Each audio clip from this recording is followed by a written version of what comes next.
Salamat sa tatay ko at nanay ko at pati na rin sa aking mga kaibigan at kamag-anak. Sa panahong nilalabanan ko ang sakit, sinamahan niyo ako hanggang sa huli.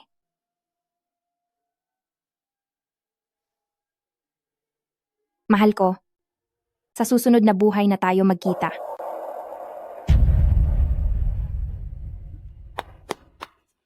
Kuya, ingatan mo po ang iyong sarili. Tutulungan kitang magpahinga.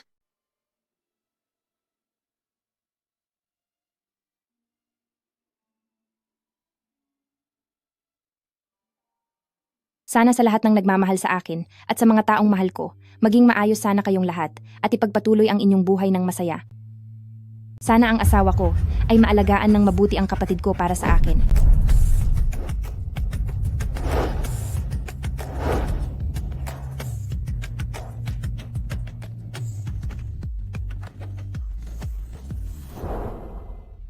Kuya, napakagaling mo talaga. Nauto mo si ate na lumapit sa akin para sa operasyon na iyon. Siyempre, ibinili ko siya ng 50 milyong dolyar na health insurance. Kapag wala na siya, magiging malaya na tayo. Simulan mo na.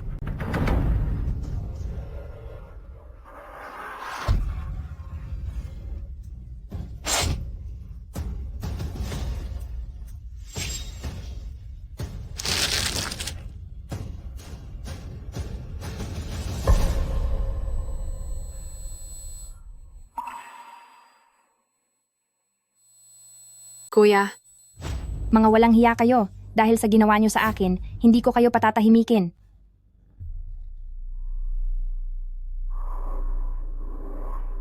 Buhay pa ako? Nabuhay akong muli. 3 buwan na ang nakakaraan noong isinuot mo ang pangkasal na ito. Xiao Cheng, Li Xiaoshu. Hahayaan ko na kayo sa gusto niyo.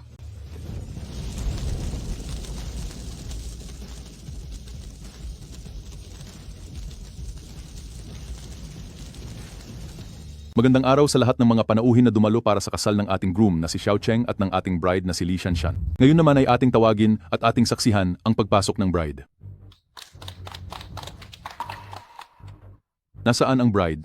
Nasaan na po kaya ang bride? Isang babaeng walang modo at hindi naturan ng tama. Napakawalang hiya talaga, kahit sa sariling kasal ay nagagawa pang mahuli. Dapat matagal na siyang nawala gaya ng kaniyang ina na kinuha na rin ng maaga. Ang walang hiyang anak na ito. Magkaibigan ng pamilya ni Pamilyang Xiao at ng ating Pamilyang Li. At itong kasal na ito, siya itong mapilit noon na mapangasawa si Xiao Cheng. nakuha niya pang mahuli sa sarili niyang kasal. Kung papasok siya sa pamilya ng mga pamilyang Xiao, siguradong magiging sakit lang siya ng ulo. Balae, tungkol sa nangyayari ngayon, kailangan niyo akong bigyan ng paliwanag. Uncle, wag po muna kayong mag-alala. Bilang si panganay na anak na babae ng pamilyang Li, ang ate ko po ay sadyang walang pakialam sa sitwasyon. Tingnan niyo po si Bayaw, masyado nang ninenerbiyos at pinapawisan. Bayaw, huwag kang masyadong mag-alala. Ang lab result ng babaeng iyon, naitago mo na ba ng maayos? Huwag kang mag-alala. Ang tungkol sa kaniyang malalang sakit, pagkatapos ng kasal niya malalaman. Ang insurance naman, itinago ko na rin ng maayos. Pagkatapos naming magpakasal, hahayaan ko na siyang mawala. Nasaan na ba ang bride? Bakit hanggang ngayon ay wala pa ang bride? Nandito na ako.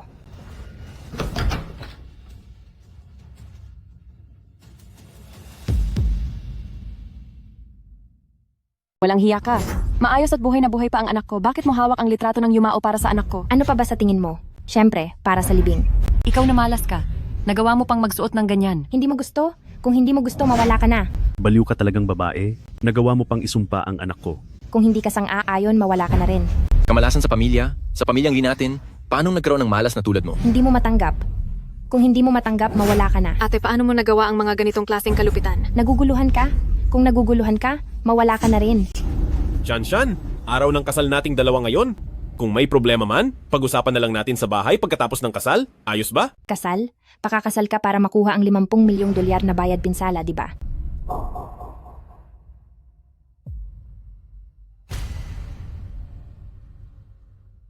Sa inyong lahat, kung may kwento ng Lindayu na naglilibing ng mga bulaklak, ngayon ako si Li Shanshan ang maglilibing sa lapastangang lalaking ito.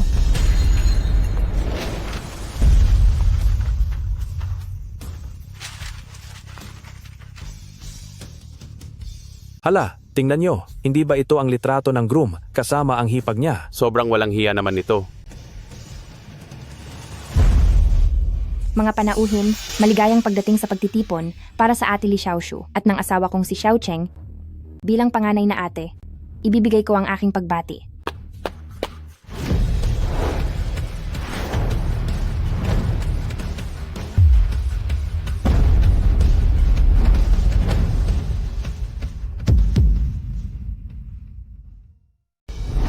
Sana ay maging matiwa, Maligayang kasa. magandang pagsasa, Sana magkaanak na ka. laging nagkakaisa. 100 taon na pagmaman. Bakit parang kulang ang mga salita nyo? Ang mga hiling ko para sa inyo ay hinding-hindi kulang.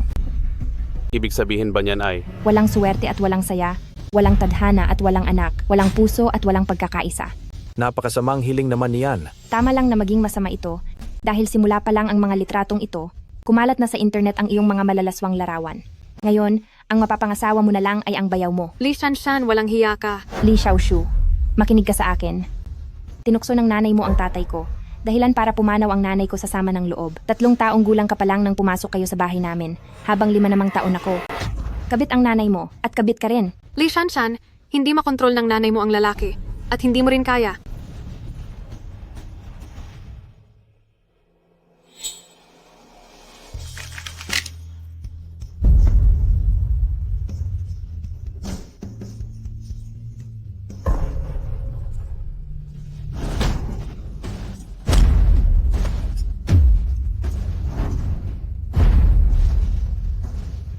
Li Shanshan.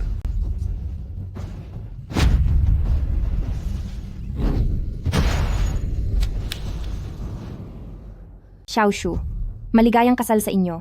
Congratulations. Talagang congratulations. Li Shanshan, pagkatapos ng kasal, bumalik ka na agad sa trabaho. Ang boss ko, muntik ko nang malimutan na araw at gabi kitang pinagsisilbihan. Ang sakit ko sa tiyan ay dahil din sa iyo. Ang bagong katuwang sa negosyo ay ang Chuchutong Express. Dapat ay alas 3 natapos ang kasal. Ngayon ay alas 13:02, huli ka na ng 2 minuto. Masyadong nagsaya, kaya hindi sinasadyang nahuli. Bawas ka ng $200. Nakipagkasundo na ako sa Chuchutong Express para sa isang proyekto. Ilalagay sa mga tape ng parcel ang impormasyon tungkol sa nagligtas sa akin.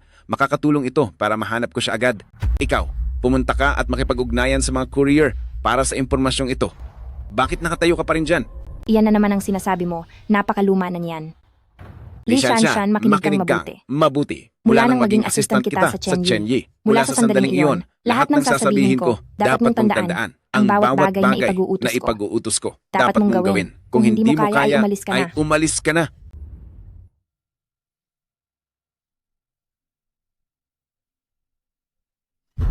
Chen Yi, sasabihin ko sa iyo, dahil lang sa kalahating guhit na ito, habang buhay mo nang hindi mahahanap ang taong nagligtas sa iyo. Pakiusap naman, huwag mo laging sinasambit ang mga linyang pang-boss na iyan. Napakabaliw pakinggan. Li Shanshan, Chen Yi, sinisante na kita. Masyado kang nagmamarunong. Kung umasta ka, akala mo ikaw ang may-ari, at ituring mo ako ay parang isang alipin. Sinasabi ko sa iyo, mukha kang galing sa libingan, at ang ugali mo ay pang sinauna. Anong tinawag mo sa akin? Isang sinaunang basura. Bakit? Hindi ka ba sumasang-ayon? Kung hindi ka sang-ayon, maglaho ka na. Li Shanshan, Hindi pa ako tapos.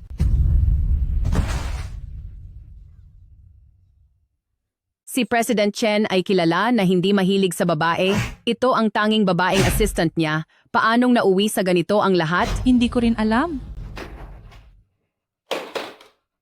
Mga kasamahan ko, si President Chen ay maraming taon nang hindi lumalapit sa babae dahil siya ay baog. Ano? Si President Chen ay baog? Napakabuti ng ugali ni Sister Shanshan. Siguradong pinuwersa siya ni President Chen kaya siya nabaliw ng ganyan. Ito ang dahilan. Hindi na rin nakapagtataka. Sikat siya sa pagiging mahirap pagsilbihan.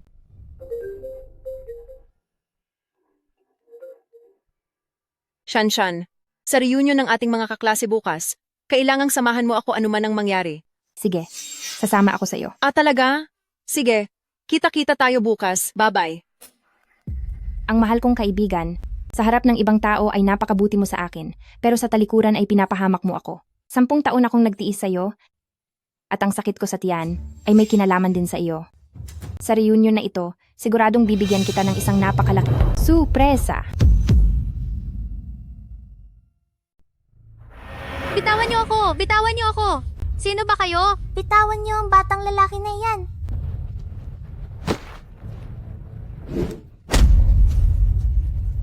Anim na taong gulang pa lang ako ay kaya ko nang lumaban sa 2 malalaking lalaki. Jiang Shaoli, tapusin na natin ito. Hoy, ibilan mo ako ng pagkain. Akin na po ang meal card mo. Bakit kailangan pa ng card? Sa tingin mo ba wala kaming pambayad? Sabi na nga ba, ikaw ang nagnakaw ng hikaw ni Lily. Shanshan, kung gusto mo pala ang mga hikaw na ito, dapat sinabi mo lang sa akin. Maaari ko namang ibigay ang mga ito sa iyo. Hindi mo kailangang magnakaw. Kasi, tungkol doon sa... Ang chismis na isa akong simpanera, ikaw ba ang nagpakalat niyon? Shanshan, mga estudyante pa lang tayo, bakit mo naman ginagawa ang mga bagay na iyon? Kung may problema kayo sa pera sa inyong pamilya, pupwede mo namang sabihin sa amin at tutulungan ka namin. Nagawa mo akong isolate. Pinagawa mo akong utusan para ibili ng pagkain ang lahat sa dormitoryo. Pinaratangan mo ako. Naninakaw ko ang iyong mga hikaw. Pinahiya mo ako at ginawa mo akong katatawanan sa buong paaralan. Zhang Shaoli, pagbabayarin kita.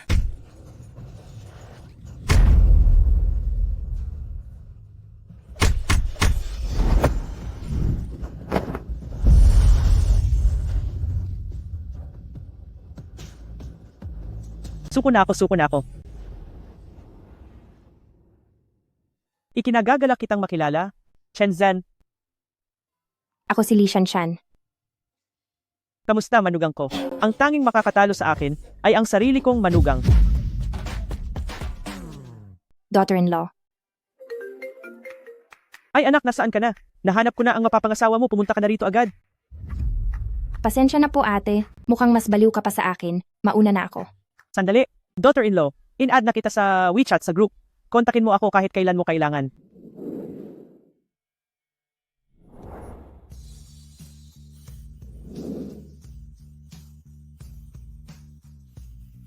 Ay, bakit ngayon ka lang dumating? Ma, wag po kayong kung ano-ano ang sinasabi. Anong daughter-in-law ang sinasabi nyo? Gusto ng mama ang babaeng iyon? Sigurado akong siya ang tipo mo. Kesa sa naman, hindi mo mahanap ang nagligtas sa iyo, subukan mo na lang kaya ang babaeng iyon. Hindi pwede. Kailangang mahanap ko ang nagligtas sa buhay ko. Bitiwan yung batang iyan. 10 na mahigit ang lumipas na taon. Kalimutan mo na iyon. Mabait din naman ang babaeng iyon. Ma, tumigil na po kayo. Noon, may 2 masasamang tao na nagdala sa akin sa kabundukan. 3 araw at 3 gabi akong walang pagkain o tubig. Kung hindi sila nakasalubong niya noong bumaba sila para bumili ng gamit, wala na sana ang anak niyo ngayon. Nangako na ako na sa buhay na ito, siya lang ang pakakasalan ko.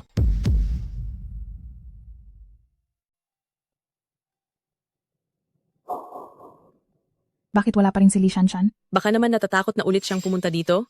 Naku, wag naman kayong magsalita ng ganyan tungkol sa kanya. Nangako siya sa akin na darating siya. Napakaraming masamang ginawa niya sa iyo. Bakit mo pa siya sinasamahan hanggang ngayon? Nagalit na sa kanya ang lahat ng kaklase natin. At kung hindi ko na rin siya sasamahan, ay wala na talagang makikipag-ugnayan sa kanya. Napakakaawa naman siya. Ay nako, talagang ikaw ay masyadong mabait. Sa totoo lang, hindi naman ganoon karami ang masamang ginawa niya, pero ninakaw niya ang thesis ko, ninakaw ang hikaw ko, at kinuha rin ang meal card ko, at medyo wala rin siyang hiya sa sarili. Pero nakalipas na naman ang mga iyon. Hay, hindi maganda ang takbo ng isip niya nitong mga nakaraang araw, kaya kapag dumating siya, ay mag-ingat po kayo sa mga sasabihin niyo sa kanya. Hindi maganda ang mood? Anong nangyari sa kanya? Siniwalat kasi siya ng boyfriend niya, at itinigil na ang kanilang kasal. Totoo ba yan? Bakit naman? Ay nako, dahil siguro sa sobrang sama ng ugali niya. Ang balita ko pa, itinigil ang kasal mismo sa araw ng seremonya, napakalungkot naman niyon. At isa pa. Ano yun? Sabihin mo na. Sige na, sabihin mo na. Dali. Siya ay tinanggal pa sa trabaho. Saang kumpanya? Dati ko pa sinasabi sa iyo na huwag mo siyang ipakikilala sa Chen Group para maging assistant ng presidente, kaso naawa ka sa kanya, kaya binigyan mo siya ng trabaho. Ngayon, heto na. Pinahiya ka lang niya. Ang taong gaya niya ay talagang walang kuwenta ang pagkatao. Hindi na talaga siya magbabago. Tama. Nako, mas mabuting huwag na siyang pumunta ngayong araw dahil kung sisipot man siya, ay makakatikim siya sa atin.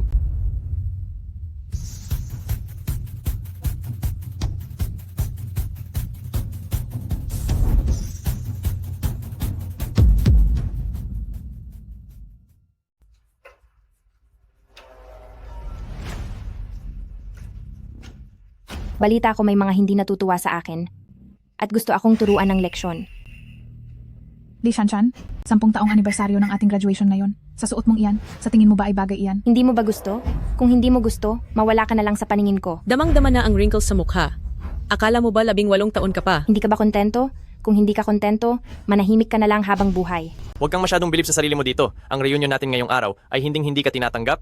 Kung may natitira ka pang hiya, umalis ka na. Ayoko nga. Sige nga, mainis ka sa galit. Grabe naman. Huwag niyo namang pagsalitaan ng ganyan si Shanshan. Shanshan, magtatatlumpu ka na. Pero, ang lahat naman ay may karapatang magpaganda, hindi ba? Shanshan, ikaw, nagawa mo akong saktan? Sinasadya ko talagang saktan ka. 10 taon na, hindi ka pa rin ba napapagod magpanggap? Araw-araw kang gumagawa ng kuwento sa harap ng mga kaklase natin at naninira ka ng relasyon ng iba. Napaka-plastic mo talaga. Kung hindi ka napapagod, ako ay pagod na sa iyo. Ikaw? At pati na rin kayo, sinasabi ko sa inyong lahat, pinaniniwalaan nyo ang kaisa-isa niyang panig ng kuwento. Pagkatapos ay huhusgahan nyo ako ng ganyan. Sasabihin ko sa inyo ngayon, hindi ko ninakaw ang mga gamit niya at sariling sikap ko ang paghahanap ng trabaho. Importante ang magkaroon ng utak, ngunit sa kasamaang palad ay wala kayo nito. Li Shanshan, sinong sinasabi mong walang utak? Kayong lahat ang tinutukoy ko. Naglalakas loob ka talagang sabihan kaming walang utak? Hindi lang pagsasalita ang gagawin ko. Kung hindi ay bibigyan ko pa kayo ng parusa. Hindi lang kita pagsasabihan. Parurusahan din kita. Li Shanshan, ikaw. Li Shanshan, may lakas ka na ng loob na manakit ngayon, ganoon ba? Ano ba ang ginagawa mo? Pati bata ay sinasaktan mo. Li Shanshan, ikaw na baliw na babae. Naglakas loob kang gumulo sa reunion? Huwag mong isiping matatapos lang ito ng ganito. Bakit wala pa rin siya?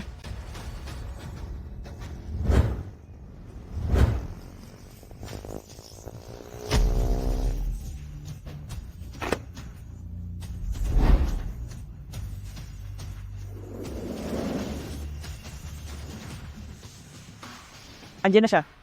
Mag-isa ka lang? Kasama ko rin ang anak ko.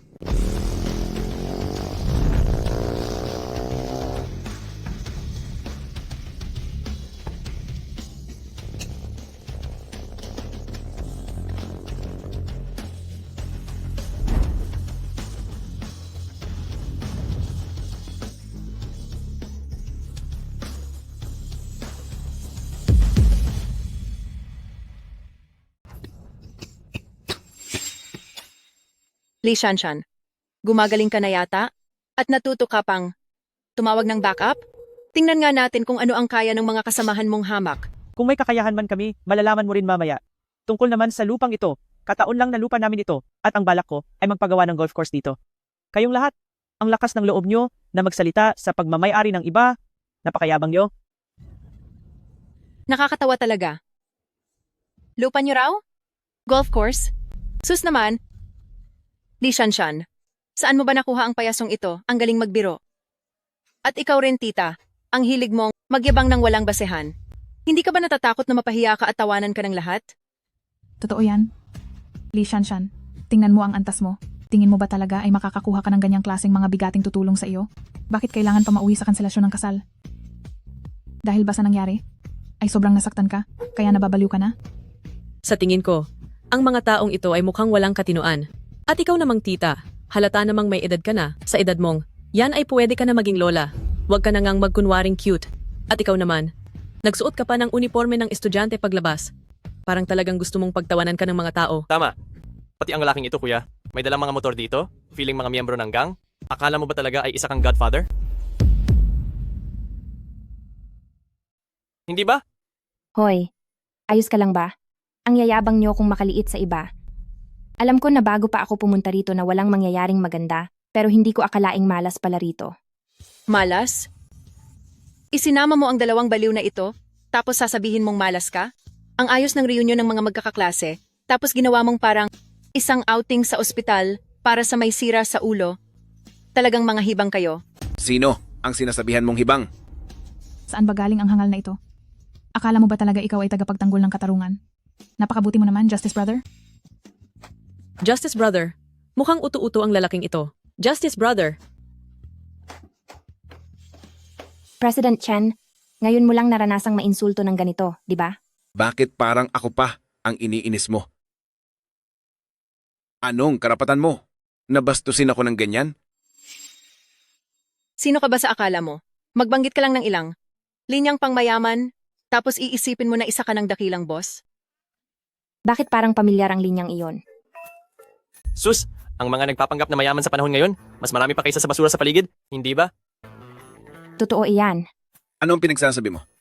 Wala kang utang na loob na babae. Narito kami para suportahan ka, pero kanino ka ba kampi? Pasensya na, President Chen. Ititikom ko na po ang bibig ko. Li Shanshan, huwag mong isipin na porke may nahanap ka para magmukhang matapang, matatakot na kami sa iyo. Akala mo naman kung sino ka. At ikaw, yang ayos mo na yan, siguradong inubos mo ang 6 na buwan mong sahod para dyan, no? Para sa akin, hindi mo kailangang magkunwari na mayaman. Kung ano man siya, alam naman na natin yon, di ba? Totoo yan. Matagal na tayong magkakaklase at alam ko ang totoong katayuan mo. Sinasabi mong kilala mo ang mga tao sa Altalipunan. Naku, edi dapat kilala ko rin ang ating pamilyang Chen, ang pinakamayamang tao sa lungsod ng Qingcheng. Tumigil ka nga. Ang pinakamayamang si Pamilya Chen. Sa tingin mo ba, ay kaya nating mapalapit sa kanya? Li Shanshan, di ba't nagtatrabaho ka lang sa Chenshi? Oo nga naman. Nakita mo na ba si President Chen? Balita ko ay ang President Chen na yan. Napakabata pa pero mataas na ang posisyon at sobra ang yaman. Pagdating naman sa hitsura, napakagwapo rin niya. Talagang kakaiba siya sa lahat. Isa lang siyang ordinaryong empleyado, paano niya naman makikita ang isang presidente? Sobra mo namang pinapaboran yan. Tama ka nga. Tungkol kay President Chen, nakita ko na siya, pero nakita niyo na rin siya. Hindi ba, President Chen? President Chen? President Chen? Li Shanshan, saan mo ba nakuha ang aktor na ito? Napakagaling niyang umakto. Isang trabahador na simple ang pamilya. Pangkaraniwan ang hitsura at hindi naman kagandahan ng katawan. Sasabihin mo ba na ang presidente ng Chen Group ang magtatanggol sa'yo? Sino namang maniniwala riyan? Masyado ka na yata maraming nababasa. At iniisip mong ikaw ang bida sa mga dramang teleserye? Tama. Alam mo ba kung anong antas ni Pamilya Chen? Tingin mo ba nababagay ka sa kanya, Li Shanshan? Sasabihin ko sa'yo, ang agwat mo kay Pamilya Chen ay hindi ka man lang karapat-dapat magbitbit ng sapatos ni President Chen. Tama. Magkakagusto ba si President Chen sa isang babaeng katulad mo? Hindi ba't bulag lang ang gagawa niyan? Dapat ay may limitasyon ang iyong pangangarap ng gising. Si President Chen ay bata pa at matagumpay na. Isang pitik lang ay makukuha niya ang sinumang babae. Ang mga babaeng gustong lumapit sa kaniya ay nakapila na mula simula hanggang dulo ng taon sa estado mong iyan. Sa tingin mo ba ay karapat-dapat ka sa kaniya? Tama, tama. Ikaw, bakit mo bigla na lang kaming inatake? Wala kang modo. Hay nako, tama na iyan. Kayong lahat ay nagkakagulo, hindi na ba ito matatapos? Li Shanshan, isa kang dukha. Bakit ang galing mong umarte? Hoy Shaoli, bagong bili ba ang bag mo? Mukhang napakamahal niyan. Binili ba iyan para sa iyo ng asawa mo? Siyempre naman. Iba si Xiaoli sa atin. Si Xiaoli ay nakapangasawa ng mayamang pamilya. Ang pagbili niya ng mga mamahaling gamit ay parang sa atin na bumibili lang sa palengke, hindi ba? Totoo yan. Sa ating lahat na magkakaklase, si Xiaoli ang may pinakamagandang buhay, nakapangasawa siya ng mabuting lalaki, at araw-araw lang siyang nagpapakasaya sa bahay. Huwag mo nang ituloy. Hindi ba't masasaktan lang si Li Shanshan? Kailan lang kasi ay nakansela ang kaniyang kasal? Sa lahat ng ating mga kaklase ngayon, siya na lang ang nag-iisa, magta-30 taon na pero hindi pa kasal. Nagiging matandang dalaga na siya. Siyempre naman, ang bag na ito ay binili sa akin ng asawa ko bilang regalo para sa aming unang anibersaryo ng kasal. Ang bag na ito, siguradong hindi kayang tapatan ng maliit mong sahod sa loob ng 1 taon. Kaya naman, huwag ka nang magpanggap na mayaman sa harap ko. Talagang nakakatawa ka lang. Bag lang naman yan, di ba? Kailangan bang daldal ng daldal at magyabang ng ganito katagal? Li Shanshan, ang sahod mo sa loob ng 1 taon ay hindi naman siguro ganoon kaliit para hindi makabili niyan? President Chen, tulad ninyong mapang-aping negosyante, ay huwag nang magsalita ng wala namang kinalaman sa totoong buhay. Ako si Li Shanshan ngayon, sasabihin ko na ang totoo. Ang bag na ito ay hindi ko talaga kayang bilhin. Isang hamak na empleyado lang. Normal lang na hindi mo kayang bumili niyan. Pero, sa susunod, bawasan mo ang paggawa ng nakakatawang mga bagay. May ilang tao talaga na kahit magsuot ng panghari ay isang pusa lang din. Sasabihin ko lang, Ineng, wala naman akong masamang hangarin, pero bakit ang bag na ito ay parang peke? 300 lang ang ganitong bag sa buong mundo, at nagkataon naman na bumili ako ng ilan para pabago-bago. Pero itong sayo, tabingi pa ang logo, naloko ka ba o ano? Ikaw na matandang babae. Ano bang pinagsasabi mo? Ang bag na ito, talagang ganito lang ang itsura nito. Nagpapanggap ka lang na may alam. Puro ka lang daldal. Ito ang alam ko. Tama po.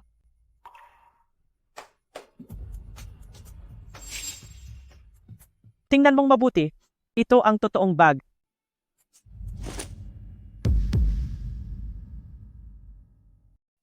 Mulat-mulatin mo ang mga mata mo. Ito ay totoo at hindi pwedeng maging peke, at ang peke naman ay hindi magiging totoo kailanman. Pinapayuhan kita na huwag mo nang lokohin pa ang sarili mo. Nagtatrabaho ako sa isang mamahaling store. At ang bag na ito na kay Xiaoli ay mukhang peke nga yata. Oo, pero baka naloko lang din si Xiaoli. Hindi dapat ganito kung binili sa totoong store. Paano? Paano ka nagkaroon ng ganyang bag? May paraan ng pamumuhay ang mahihirap, at may paraan din ang mayayaman. Kayong lahat na mapangmata sa mahirap, at ang ugali ninyong sumisipsip sa mayayaman, ay talagang nakakasuka. Masyado kayong makitid ang isip. Pinapayuhan ko kayo na umuwi na lang kayo at matulog na. Dahil sa panaginip nyo na lang, makukuha ang lahat. Matandang babae ka? Sino ka sa tingin mo? Kung sino man ako, ay hindi mo na kailangang malaman pa. Pero bakit ko alam? Iyang suot mong branded na damit, halatang hindi kasya sa iyo. Nirentahan mo lang, di ba? Iyang kuwintas mo kapag nilagay sa swimming pool, ay siguradong lulutang, di ba? Aba, interesante ang sapatos mo. Magkaiba pa ang kaliwa at kanan. Mukhang fashionable ka ah. At ikaw naman, iyang suot mong mamahaling suit, dito sa itaas, ay may mga tastas pang sinulid. Peke lang ito, di ba? Huwag kang magsalita ng kung ano-ano. Totoo ito. Para itong kasabihan na kapag binato mo ng bato ang isang aso, kung sino ang natamaan ay siya ang tahol ng tahol ngayong araw. Ako naman ang naliwanagan sa inyo. Noong nag-aaral pa tayo, mapanghusga na kayo sa mahihirap at mukhang pera, bakit hanggang ngayon na nagtatrabaho na tayo, ganyan pa rin ang ugali nyo? Jenjen, hindi mo lang alam. Noon ngang nag-aaral pa tayo, sabi ng mga teacher. Ang mga sapatos nila puro check. Pero ang mga exam nila puro X. Nakakatawa talaga sila. Nakikita ko na pumunta ka sa reunion na ito na may masamang balak. Pumunta ka ba rito para gumulo? Paalisin niyo siya rito ngayon din. Nagpumilit ka at nagmakaawang sumama ako, kaya lang ako narito. Sa tingin mo ba gusto kong pumunta? Dahil ganyan ang gusto mo, hindi na rin ako magtitimpi sa iyo. Ikaw. Shanshan, mag-ingat ka. Shanshan, hindi mo pwedeng gawin iyan. Bagay lang iyan sa iyo.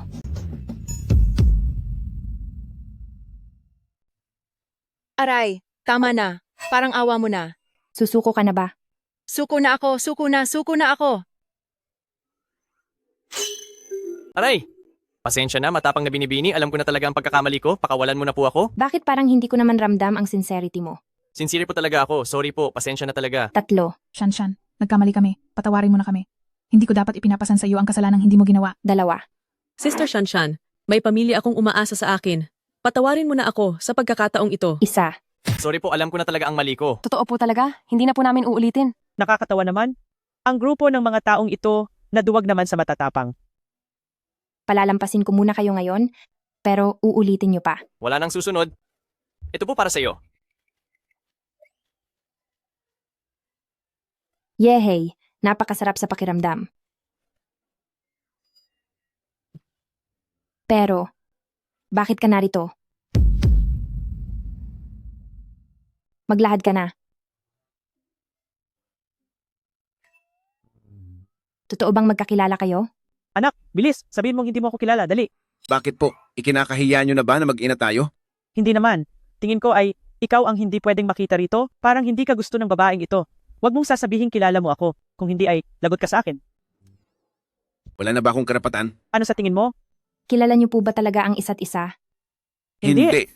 Kung ganoon, bakit niyo sinabing, nandito ang anak niyo?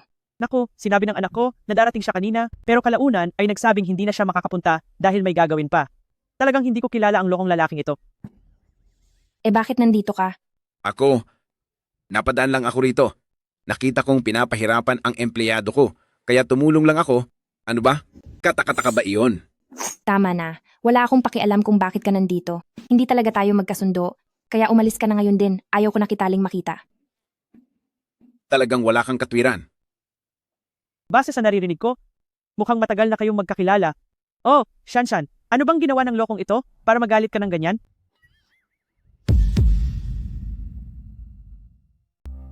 Sinasabi ko sa iyo, ang ginawa niya ay talagang nakakagalit, napakasamang gawi, at mas masahol pa sa hayop. Li Shanshan, binabalaan kita. Huwag mo nang sirain ang reputasyon ko, maintindihan mo ba? Ano ba ang ginawa ko? Para ganito na lang ang galit mo sa akin. Bakit parang may say ka? Sinasabi ko sa'yo, nag-resign na ako. Huwag na huwag kang magpapakita ng kayabangan bilang boss sa harap ko. Ikaw, nag-resign ka na? Pumayag ba ako? Sa pagkakaalam ko, ang resignation letter mo ay hindi ko pa napipirmahan. Grabe ka naman. Tandaan mo, ayoko nang magtrabaho sa ilalim ng isang madamot at gahaman na boss tulad mo. Anong magagawa mo? Gahaman na boss? O ikaw pala yung tipo na nanamantala ng mga empleyado at pera-pera lang ang habol na negosyante? Sasabihin ko sa'yo, ako, si Chen Zhen, ang pinakaayaw sa mga taong gaya mo. Kayo talagang dalawa.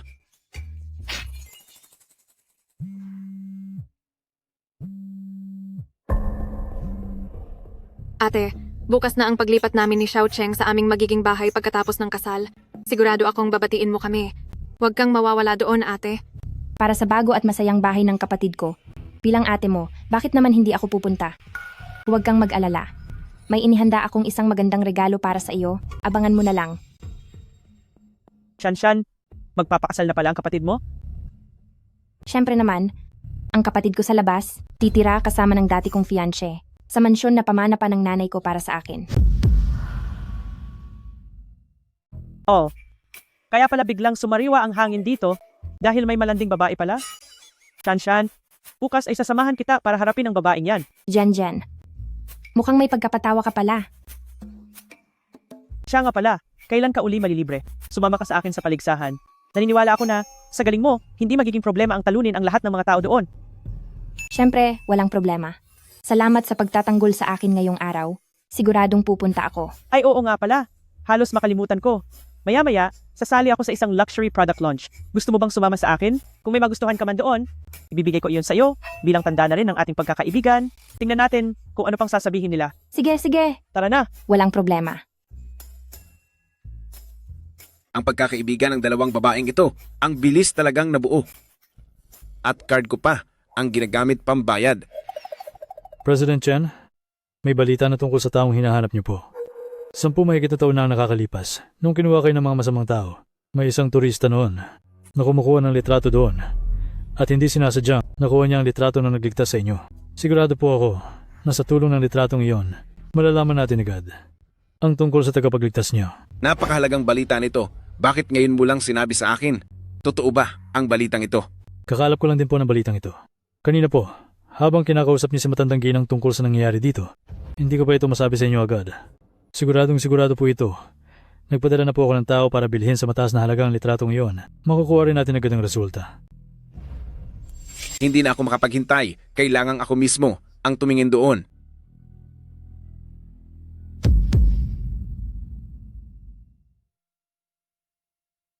Halikayo, pasok kayo. Xiaoshu, tingnan mo kung sino ang dumating. Ay grabe, ang laki ng villa na ito. Iba ka talaga. Binigyan mo ang anak mo ng napakalaking regalo para sa kasal. Totoo yan? At saka ang ating si Xiaoshu at si Xiao Cheng ay talagang bagay na bagay sa isa't isa, isang perpektong pares, talagang itinadhana ng langit. Sa totoo lang, wala pa akong nakikitang mas hihigit pa kay Brother Lee sa pagmamahal sa kaniyang anak. Kung hindi, sino pa ba ang maglalabas ng ganitong pera para magregalo ng ganito kalaking villa para lang sa ikabubuti ng pagsasama ng kaniyang anak at manugang? Si Xiao Shu ang pinili kong mahalin, aalagaan ko siya habang buhay, at hindi ko siya hahayaang masaktan. Huwag po kayong mag-alala.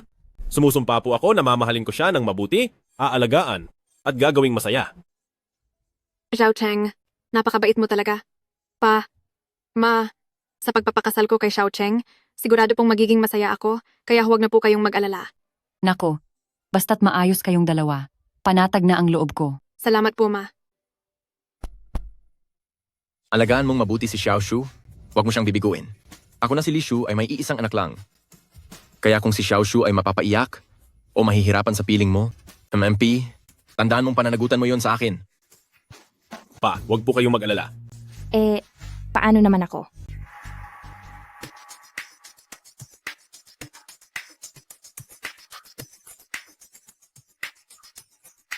Ano naman ang tingin niyo sa akin? Hoy, hindi ba si Shanshan ito? Anong ginagawa mo rito? Hindi para sa'yo ang okasyong ito? Hindi ba't nandito ka lang para mang-abala sa lahat? Si Shanshan naman, alam kong hindi mo matanggap. Pero mas bagay talaga sina Xiaoshu at Xiaocheng. Sila ang mas nararapat para sa isa't isa at wala na tayong magagawa doon. Tama? Makinig ka? Shanshan, umuwi ka na? Huwag kang maging irresponsable. Dahil lang ba ito sa pagsasama ng fiancé mo at ng kapatid mo? Marami na akong pinagdaanan. Kung hindi talaga sila para sa iyo, bakit mo pa kailangang makialam sa kanilang pag-iibigan, hindi ba? Wala pa akong narinig na ganito kawalang hiya ng mga salita. Shanshan, talagang mayroon kang isang tumpok ng kakaibang pamilya. Pa, kahit na maagang nawala si mama, hindi mo naman pwedeng iakto na parang hindi siya nag-eksista, di ba? Kung hindi mo ako anak, edi sa loob ng maraming taon, kaninong anak ang pinalalaki mo? O baka naman isa kang loko-lokong asawa na niloloko lang? Ikaw? Wala kang utang na loob na anak. Ano bang pinagsasabi mo riyan? Anong ginagawa mo rito? Sinong nagsabi sa iyong pumunta ka? Sa tingin ko, sinasadya mong sirain ang housewarming party ng kapatid mo. Sinong nagpaisa sa akin? Siyempre, sino pa ba kundi ang mapagmahal kong mabuting kapatid? Oo nga. Dapat itanong mo iyan sa mapagpanggap mong anak kung bakit kami nandito. Siya ang mas nakakaalam niyan. Papa, Mama, nagkakamali po kayo kay ate. Ngayong araw ay talaga namang ako ang nag-imbita kay ate na pumunta dahil umaasa ako na makuha ang basbas ni ate. Naku, Xiaoshu, bakit mo siya pinapunta rito? Halos ikakasal na siya kay Xiaocheng dati. Kapatid ko pa rin si Shanshan. Alam kong dati pa siya may mga maling akala sa akin. Pinapunta ko siya rito ngayon para malinawan ang lahat, para kaming dalawa ay magkasundo na ng maayos. Si Xiaoshu, napakaunawain talaga at napakabait. Kahit na ganoon ang naging pakikitungo ng kapatid niya sa kanya, nais pa rin niyang makipag-ayos. Ang ganitong mabuting dalaga ang nararapat na maging manugang sa pamilya-pamilyang Xiao. Tama ka? Tong batang, si Li Shanshan, asyado siyang mapagtanim ng galit at mapaghiganti. Napakaamo at napakabait talaga ni Xiaoshu. Pagkatapos ng lahat ng gulo, naiisip pa rin niya ang kanyang kapatid. Napakabait mo. Alam kong nahihirapan ka sa sitwasyong ito. Ayos lang po, kahit anong mangyari. Si Shanshan ay kapatid ko pa rin po. Kahit nagalit siya sa akin, umaasa pa rin po ako sa ikabubuti niya. Ang laki ng pagkakaiba nyo, dito pa lang ay kita na kung sino ang mas nakatataas. Itong si Li Shanshan, wala ng itsura, wala pa ring magandang ugali, hindi katakatakang, hindi siya pinakasalan ni Xiaocheng. Tama? Sa kabaitan ni Xiaoshu, hindi man lang siya mapapantayan ni Li Shanshan. Hoy, Li Shanshan, bakit ka nagdala ng walis dito? Ate Shanshan, ang walis na iyan, ay gagamitin mo ba para tulungan akong maglinis sa villa ko? Oo naman. Mahal kong ate, ito ang regalo ko para sa paglipat niyo sa bagong bahay. Ang walisin kayong mga walang utang na loob. Palabas sa pinto, iyan ang inihanda kong pinakamalaking regalo para sa iyo.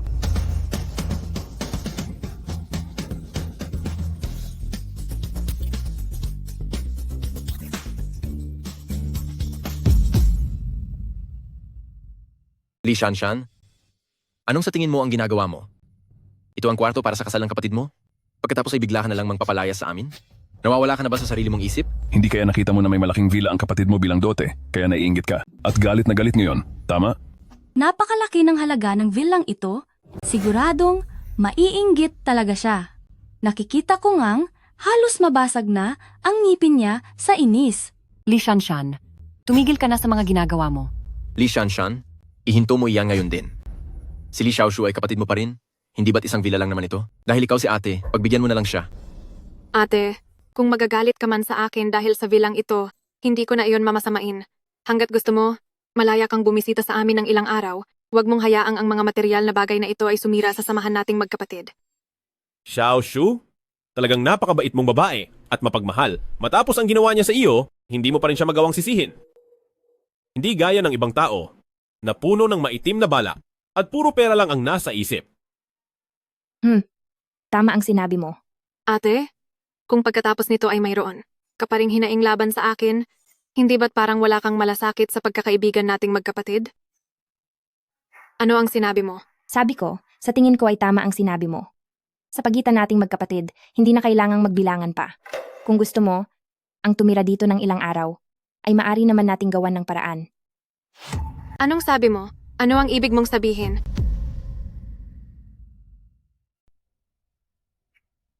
Ang mansyong ito, pagkatapos mawala ng mama ko, ay inilipat sa pangalan ko. Pa, may karapatan ka lang manirahan sa bahay na ito, pero sa akin ang pagmamay-ari nito. Anong ibig mong sabihin? Ano ba ang nangyayari dito? Hindi mo pa ba naiintindihan? Ang ibig sabihin, ang bahay na ito ay pag-aari ni Shanshan. Kayong mga taong ito, ngayon din, sa mismong sandaling ito, lumayas na kayo sa bahay na ito. Itigil nyo na ang paggawa ng sariling drama. Paano nangyari ito?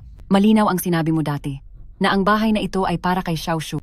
Bakit ngayon naging sa batang ito na? Ipaliwanag mo ito ng maayos sa akin. Kung hindi pa tayo tapos dito. Pa, ang sabi mo sa bahay na ito ay para sa dote ko, pero ngayon sasabihin mo na ang bahay ay hindi pala sa akin. Saan ko na lang ilalagay ang mukha ko? Li Shanshan, talaga bang sisirain mo ang selebrasyon ng bagong bahay ni ate at gagawa ka ng gulo para lang gumaan ang loob mo? Alam ko na sa pagpunta mo rito, may masama kang balak. Ate? Sa anong paraan siya naging ate? Pumunta ako rito. Dahil ito sa mga pinaggagawa mo, hindi ba? Kung hindi ka sana nagmalaki dito sa paligid, edi sana hindi ka napahiya sa sarili mong mga pakana.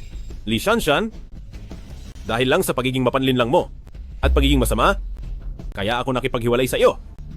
Walang kwenta kang lalaki. Hindi mo deserve na bigkasin ang pangalan ko. Xiaoshu. Xiaoshu. Xiaoshu, wag mo akong takutin. Xiaoshu, tumawag kayo ng doktor. Tumawag kayo ng doktor. Dali. Kahit na pag-aari ni Li Shanshan ang bahay na ito, ngunit si Li Shanshan naman ay parang masyadong nagiging agresibo, di ba? Tama. Hindi naman alam ni Xiaoshu ang totoo, pero bigla kang sumulpot at nanggulo. Sinira mo ang kanyang selebrasyon. Tingin ko, sinadya mo talaga iyan. Hindi maganda ang kalusugan ni Xiaoshu. Bakit mo ba siya kailangang apihin kahit saan? Napakasama mong babae. Sinasadya mo bang tapusin siya? Li Shanshan, isa kang anak ng walang hiyang babae. Ano ba talagang kailangan mo para tantanan si Xiaoshu? Laging mabuti ang turing sa iyo ni Xiaoshu. Ibinigay ang lahat ng pabor. Pinagpasensyahan ka sa lahat ng bagay, pero pinahiya mo lang siya ng husto? Gusto mo ba siyang tuluyang mawala? Ang galing. Talagang napakahusay. Una, iyong nagbabait-baitang babae kanina na nagsabing wala siyang pakialam ay bigla na lang nahimatay. Pangalawa, ang ating Shanshan, simulat sa pool ay hindi man lang siya hinawakan noong bigla siyang nahimatay. Ano ngayon, ibibintang niyo pa ba ang responsibilidad kay Shanshan? Iyan lang naman ang kaya nilang gawin.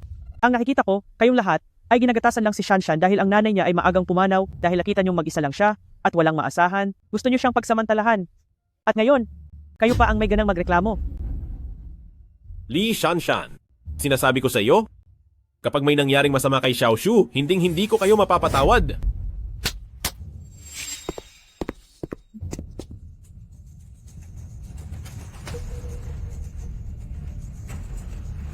Nagdadalang tao siya. Anong sinabi mo? Paano mangyayari iyon? Lingi ba kayo? Sabi ng doktor, siya ay nagdadalang tao. 3 buwan na siyang buntis. Medyo mahina ang kanyang katawan, kaya hindi pa masyadong halata ang tiyan niya. At dahil din sa naging masyadong emosyonal siya kanina, na labis niyang ikinabahala, kaya siya nahimatay. Pero huwag po kayong mag-alala, wala naman po siyang seryosong karamdaman. Higit 3 buwan na? Pero noong nakaraang kalahating buwan lang, naghiwalay na sina Xiaocheng at Li Shanshan at kinansela ang kanilang kasal. Ibig bang sabihin nito? Sina Xiaoshu at Xiaocheng. Kung ang dalawang ito ay palihim na nagsama, hindi bababa sa 3 buwan na iyon. Pero 3 buwan na ang nakalipas. 3 buwan na ang nakalipas? Ihahanda na dapat ang engagement ni na Xiaocheng at Li Shanshan. Nampopotot pala ang lalaking itong si Xiaocheng. Si Li Xiaoshu iyon, alam niyang bayaw niya si Xiaocheng, pero nakuha pa niyang makipagrelasyon ng palihim. Mukhang mahinhin at mabait itong si Li Xiaoshu. Hindi ko akalaing napakababa ng moralidad niya. Hindi lang niya inagaw ang sarili niyang bayaw, kundi nabuntis pa siya bago ang kasal. Xiaocheng, magsalita ka naman. Li Shanshan, kailangan mo ba talaga akong sirain ng husto para lang makontento ka? Dahil ba hindi mo ako nakuha, kaya gusto mo akong sirain? Ang tulad mong basura, dapat lang naitapon sa basurahan ng mga mapanganib. Layas. Magsilayas kayong lahat ngayon din. Ikaw? Layas, layas.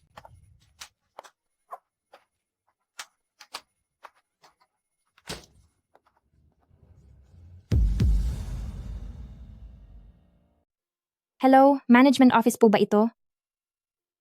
Gusto ko po sanang ibenta ang bahay ko sa lalong madaling panahon. Pasuyo naman po na tulungan akong maghanap ng bibili. Shanshan, talaga bang ibebenta mo ang bahay na ito? Bakit naman? Ito ang tanging pag-aari na. Iniwan sa akin ng nanay ko. At kahit nalabag sa loob ko. Pero nagkaroon ako ng kaunting problema at kailangan ko ng pera, kaya naman. Anong nangyari sa'yo? Matutulungan kita. Nay, may malalang sakit po ang anak nyo, 3 buwan na lang, at magkikita na tayo. Walang sinuman ang makakatulong sa akin, ayos lang ako. Dahil nagdesisyon ka nang ibenta ang bahay na ito, gagawan ko ng paraan para matulungan ka, para maibenta itong sa mataas na presyo. Mayroon bang tamang bibili? Oo naman, meron iyan. Eksaktong may kaibigan ako na gustong bumili at handa siyang ibigay muna ang bayad sa iyo. Talaga? Isipin mo na lang na isinanla mo ang bahay na ito kapag natapos na ang mga asikasin mo, tsaka mo muli ito bawiin para hindi mo na kailangang tuluyang bitawan ang bahay ng nanay mo. Tungkol naman sa presyo, isisigurado kong matutuwa ka. Maraming salamat po ate. Walang anuman iyon.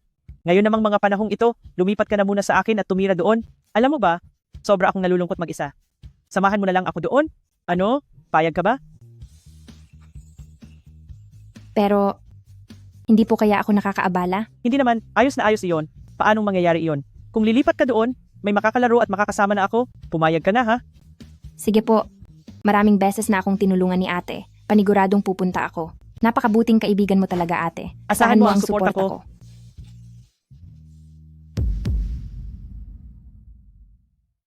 Walang hiya. Suko na ako sa'yo. Hoy. Ano? Sige.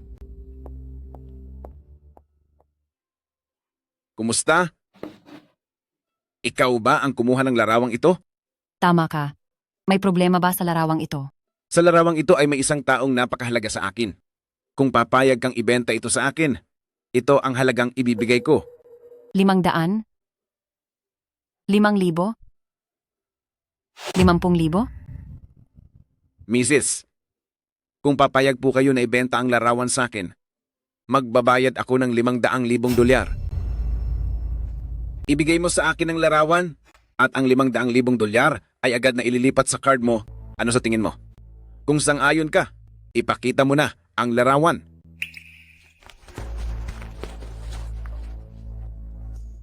Ano bang mayroon sa larawang ito? At nagkakahalaga ito ng $500,000? Tama yan. Hinding-hindi ko siya makakalimutan sa buong buhay ko. Siya nga yun. Siya. Saktong nakuhaan siya sa larawang ito. Siya ang nagligtas sa buhay ko. Sumpa ko, habang buhay, gagawin ko siyang asawa. Ang nagligtas sa buhay mo? Ang larawang ito ay kinuha ni Old Lee para sa akin. Hindi ko akalaing aksidenteng makakasama si Lee Shanshan, ang pasaway na batang iyon. Ibig sabihin, si Lee Shanshan ang taong nagligtas na hinahanap niya? Sino po kayo? Ako ang boss ng Chen Group, si Chen Yi po. Ang pinakamayaman sa Qingcheng ng Chen Group? Hindi mahalaga kung sino ako, ang mahalaga ay kung kaya nyo ba akong ayusing makatagpo ang batang nasa litratong ito sa personal? Ito ay. Kung magagawa nyong makausap ko siya kahit isang beses lang, kayo na ang bahala kung anong presyo ang isusulat nyo. Ang pasaway na Lee Shanshan na ito, napakasuwerte naman niya. Mukhang nakakuha siya ng isang napakayamang asawa. Hindi maaari. Hindi ko pwedeng hayaan na ang Lee Shanshan na iyan ay biglang umangat sa buhay ng ganoon lang. Dahil kung hindi, baka kung sino lang makinabang sa batang iyon. Dapat malayo ang tinitingnan ko, Gu Hongping. Siya ang pinakamayamang tao sa Qingcheng. Anong halaga ng perang ito? Kung gayon, sa loob ng maraming taon, ay hinahanap mo talaga ang iyong tagapagligtas? Tama po kayo. Mula nung iniligtas niya ako nung bata pa tayo, hindi ko na siya muling nakita pa. Nagpadala na ako ng mga tao para hanapin siya noon, pero wala silang nahanap. Parang naglaho na lang siya, na parang bula, hindi na muling nagkaroon ng anumang balita tungkol sa kanya. Dahil sa sobrang tagal na niyon, maaaring ang kaniyang hitsura ay malaki na ang pinagkaiba sa nasa litrato ngayon. May pakialam ka ba doon? Siyempre, Wala akong pakialam doon. Umaasa lang ako sa isang malabong retrato, parang naghahanap ng karayom sa dagat sa loob ng maraming taon at lagi namang bigo. Pero ngayong mayroon na akong bagong palatandaan, paano naman ako magkakaroon ng pakialam kung ano ang naging hitsura niya ngayon? Ang napakalaking kayamanang ito ay kailangang maging akin. Base sa iyong paglalarawan, kilala ko na kung sino ang taong iyong hinahanap. Sino po siya? Walang iba kundi ang anak ko na si Li Xiaoshu. Wow! Jen, sobrang gara naman nito. Napakakinang at bongga, napakagandang bahay. Kahit gaano pa kalaki ang bahay, anong silbi nito? Mag-isa lang din naman ako na natutulog mula gabi hanggang umaga. Shanshan, bago ka dumating, hindi mo lang alam kung gaano ako naging kalungkot? Jen, wag po kayong magsalita ng ganyan. Nahihiya po ako dahil bigla na lang akong pumasok sa bahay niyo. Salamat po sa pagpapatira sa akin. Sa totoo lang, ikaw ang nakatulong sa akin ng malaki. Hindi mo lang alam kung gaano kahirap mamuhay ng mag-isa, para bang sobrang lungkot at mapanglaw. Wow, Jen. Isa ka talagang mayamang babae. Shanshan, mula ngayon, ikaw na ang pinakamatalik na kaibigan ko, si Chen Zhen. Ngayong magkasama na tayo sa bahay, araw-araw na rin tayong makakapagsaya. Iyan ang pinapangarap ko.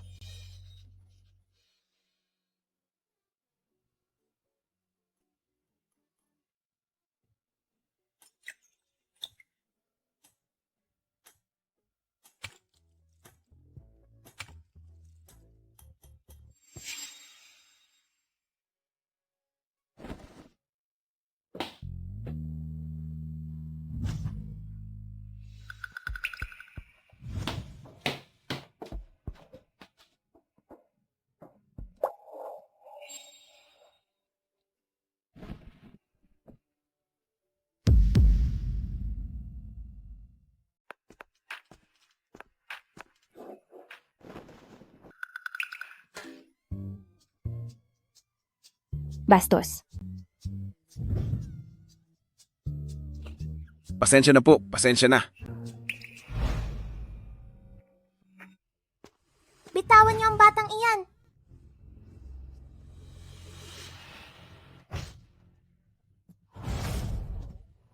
Batang pasaway. Huwag mo akong intindihin. Tumakbo ka na. Tumahimik ka.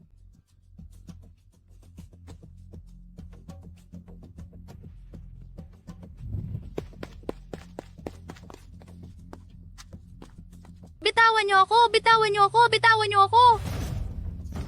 Pumasok ka sa loob. Anong nangyari sa hita mo? Magsalita ka. Anong nangyari sa sugat sa hita mo? Maglahad ka na. Paano mo nakuha ang sugat sa hita mo? Bastos ka. Lakas ng loob mong silipin ang hita ko. Aray. Li Shanshan, sagutin mo muna ang tanong ko. Ano ba talaga ang nangyari sa hita mo? Nagsasalita ka pa. Pagbabayarin kita. Dahil nakita mo ang hita ko, paano na ako haharap sa ibang tao kapag nalaman nila ito? Sasabihin ko sa'yo, walang sugat ang hita ko, tandaan mo iyan. Hindi ako naniniwala, patingin nga uli. Nagsasalita ka pa talaga. Hindi na ako titingin, hindi na, bitawan mo na ako. Ang tagapagligtas ko. Paano magiging si Li Shanshan? Si Li Shanshan ay hamak na isang bruha. Ang kinalakihan kong pangarap na babae ay siguradong hindi isang bruha. Makikita ko na siya bukas, kaya hindi ko na dapat ito masyadong isipin. Talagang hindi ka natitingin? Hindi na. Sumusumpa ako.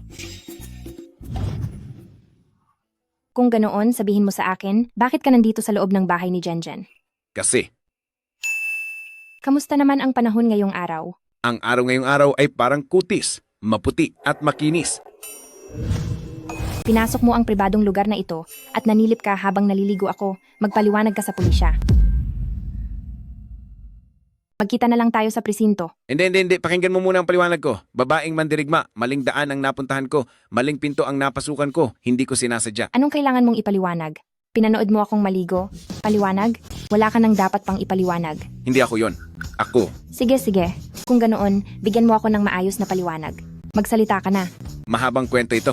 Huwag ka munang mag-eskandalo. Okay po ba? President Chen, kahit na magkatrabaho tayo, nag-resign na po ako. Una, bahay ito ni Zen. Pumasok ka nang walang paalam sa bahay ng iba. Malinaw na ebidensya ito. Pangalawa, Noong pumasok ka, hindi mo ba narinig na kumakanta ako? Pumasok ka pa rin, sinadya mo talaga ito. Ako. Sa presinto na lang tayo mag-usap. Teka, maling pagkakaintindi lang ito. Shanshan, maling pagkakaintindi lang ang lahat ng ito. Jan. Kayong dalawa. Hala, sige, aamin na ako. Si Chen Yi, siya ang anak ko. Eddie, ang bahay niya pala ito? Shanshan, huwag ka na sanang magalit. Nagsabuatan pala kayong lokohin ako, pinaglalaruan niyo lang ako. Jen, alam mo naman, nagalit ako kay Chen Yi. Bakit kailangan mo pang gawin ito? Magkaibigan pa ba tayo? Naku, huwag ka nang magalit. Ganito na lang, sa mga susunod na araw, maging presidente ka muna ng Chen Shi, hayaang si Chen Yi ang magtrabaho para sa iyo. Sapat na ba iyon? Sige. Ayos na siguro yan.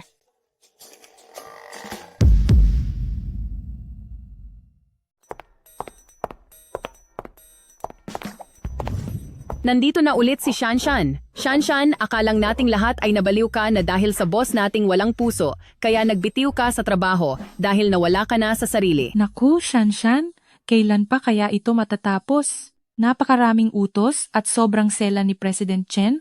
Ngayon lang ako nakakita ng taong mas nakakainis pa sa boss na iyan. Oo nga, sa kabila ng pagiging sobrang hirap niyang pagsilbihan, ang ganda pa rin ng reputasyon niya sa ibang tao dahil mayaman, gwapo at matalino siya. Malalaman mo lang ang totoo kapag nakapasok ka na sa Chenshi. Mabuti na lang at nawala na rin ang paghanga ko sa kanya noon. Ngayon ang tingin ko na sa kanya ay isa na lang siyang.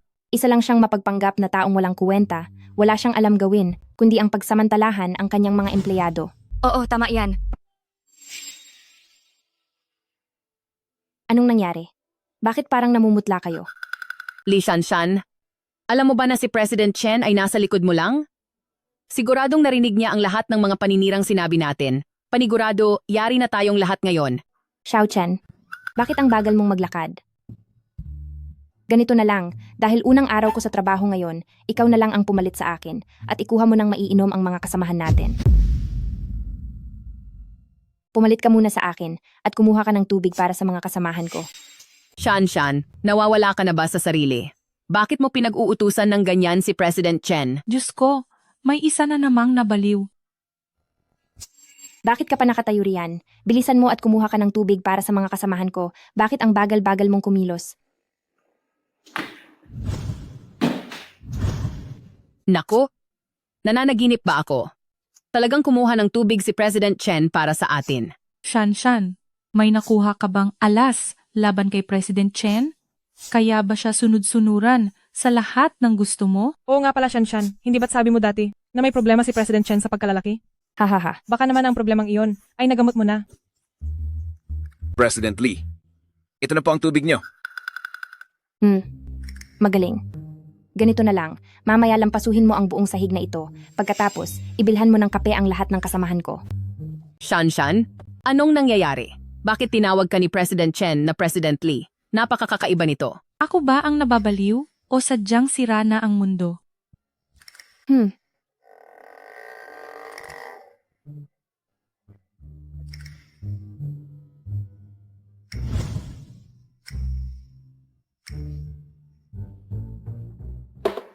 Hi.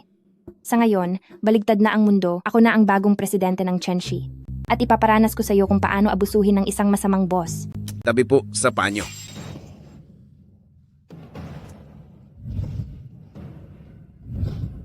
Dito, lampasuhin mo ito.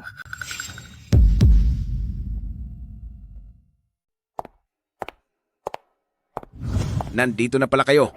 Noong mga panahong iyon, ang taong nagligtas sa inyo sa kalye ay walang iba kundi ang anak kong si Li Xiaoshu.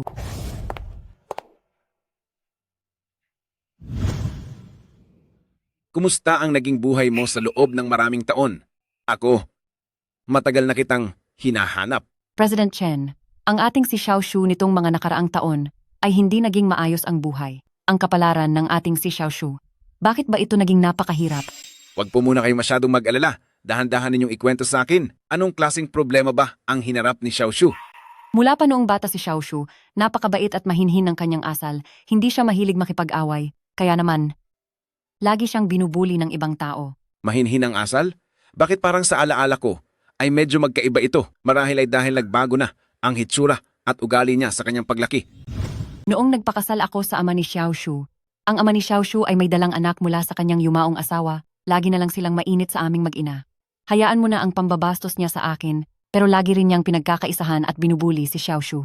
Ma, Talagang nangyari ang ganong bagay? Totoo iyon? Talagang masama ang ugali ng babaeng iyon. Noong bata pa si Xiaoshu, ay madalas siyang pagmalupitan nito, hanggang ngayong malaki na sila. Siya. Nakuha pa niyang agawin ang mapapangasawa ni Xiaoshu. At sa sarili pa niyang bayaw siya nakipag-ugnayan ng mali siya. Ma, tumigil na po kayo. Tunay nga na isa siyang babaeng walang delikadeza. Pero huwag po kayong mag-alala, tiye. Sa loob ng maraming taon, lagi kong hinahanap ang taong nagligtas sa buhay ko noon. Ngayong nahanap na kita. Gagawin ko ang lahat para maging si Xiaoshu ang pinakamaligayang babae sa buong mundo.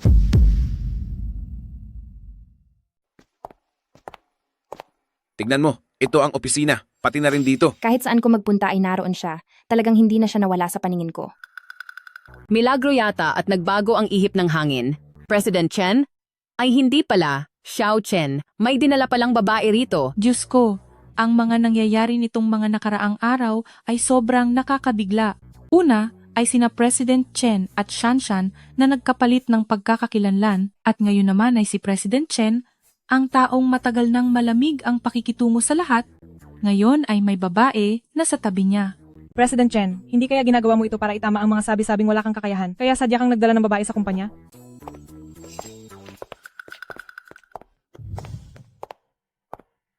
Lahat kayo, makinig muna kayo.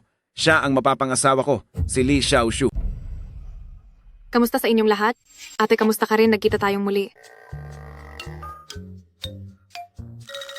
Pasensya na, pupunta lang muna ako sa banyo. Kapag nakakakita ako ng mga nakakasuyang tao, naduduwal ako. Ikaw.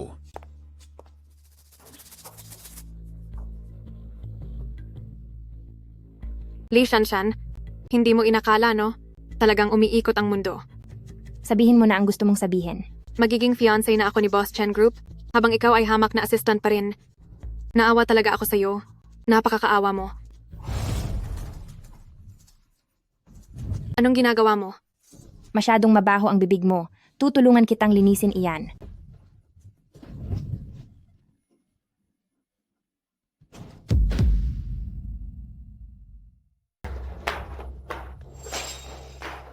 Xiaoshu, hindi ba't nagpunta ka lang sa banyo? Bakit parang kakalangoy mo lang? Oo nga, Xiaoshu. Bakit ganyan ang hitsura mo? Hindi ko rin po alam kung bakit.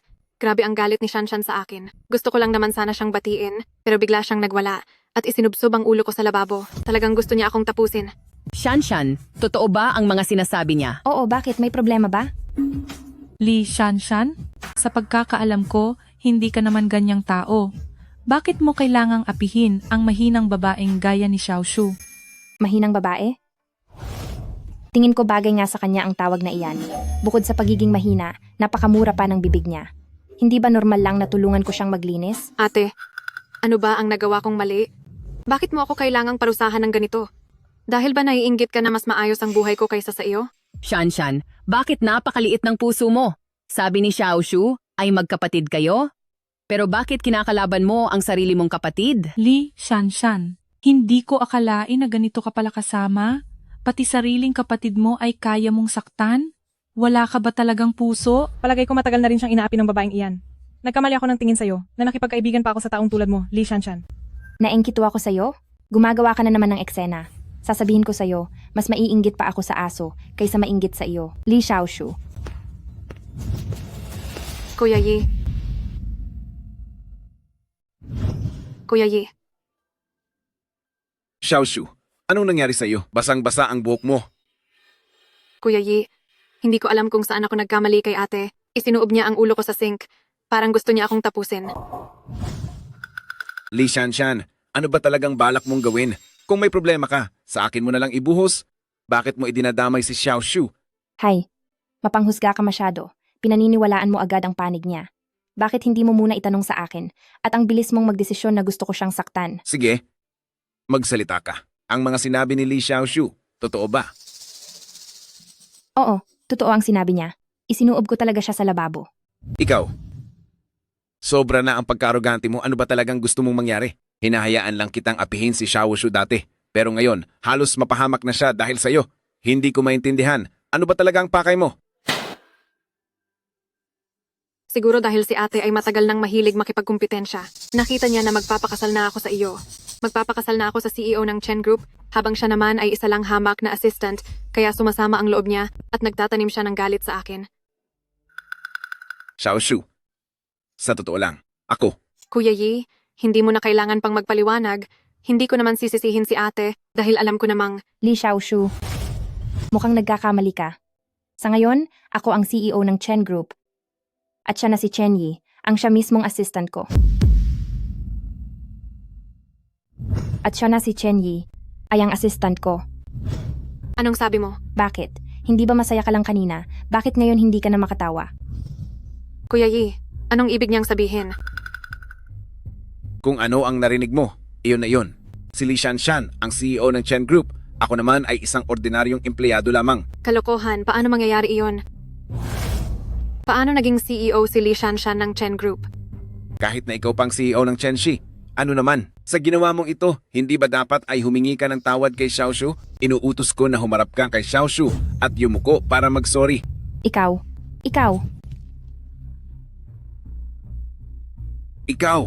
Ngayong pareho na kayo ng kalagayan, wala ka na sigurong reklamo, di ba?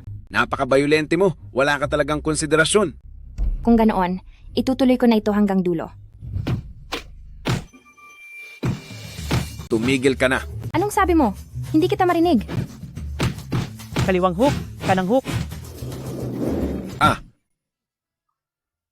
Ang galing. Ang galing ng ginawa mo, Shanshan. Janjan.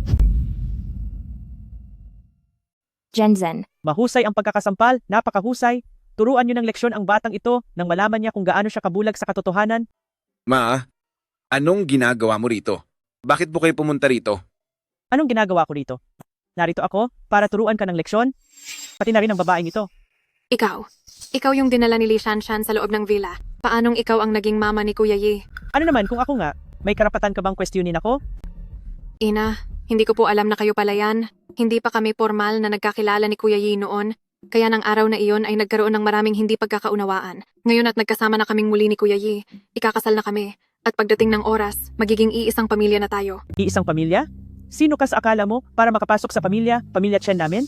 Kahit na noong una ay nailigtas mo ang anak ko, noon yun iba na ngayon. Hindi ba't isa ka lang sa mga babaeng nadadaan sa pera? May $2 milyong sa card na ito. Iwanan mo ang anak ko. Ina, hindi po ako yung tipong naghahabol lang sa kayamanan. Hindi ko po kailangan ng pera. Nagmamahalan po kami ng tapat ni Kuya Yi. Nako, hindi pa ako nakakarating sa lawa ng Shihu at uminom lang naman ako ng Longjing, pero bakit ang lansa na agad pakinggan? Ma. Hep, wag mo akong matawag-tawag na Ma, dahil wala akong anak na katulad mo. Tandaan mo, hanggat buhay si Chen Zhen, si Li Shanshan lang ang mananatiling manugang ng pamilya Chen.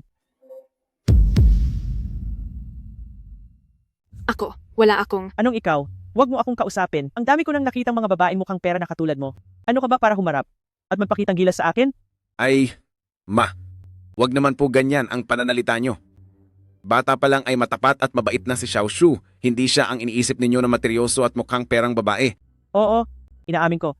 Mabait siyang bata noon, pero nagbabago ang mga tao.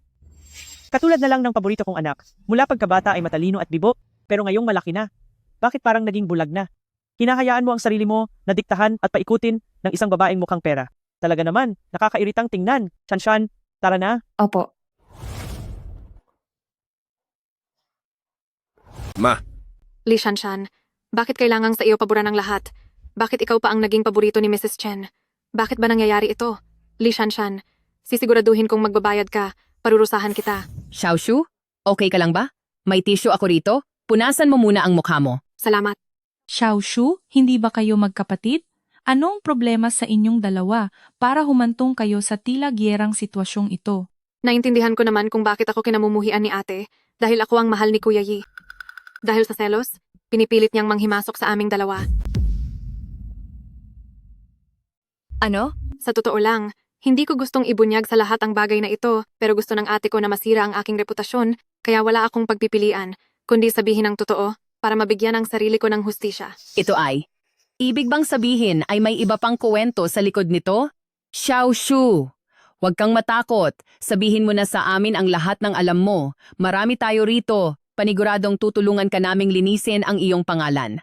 Oo nga, kahit na si Li Shanshan ay katrabaho namin, hindi namin siya kukonsintihin. Kung mayroon man siyang ginawang hindi maganda sa iyo, dapat mo itong sabihin ng malakas. Tutulungan ka naming lahat. Mismo. Salamat sa inyong lahat. Maraming salamat sa inyo. Sige, sasabihin ko na. Kahit na magkapatid kami ni Li Shanshan, pero bata pa lang, hilig na niyang agawin ang mga bagay na gusto ko. Noong bata pa kami ay mga laruan, pero ngayong malaki na kami, maging ang lalaking mahal ko ay inaagaw niya. Ano?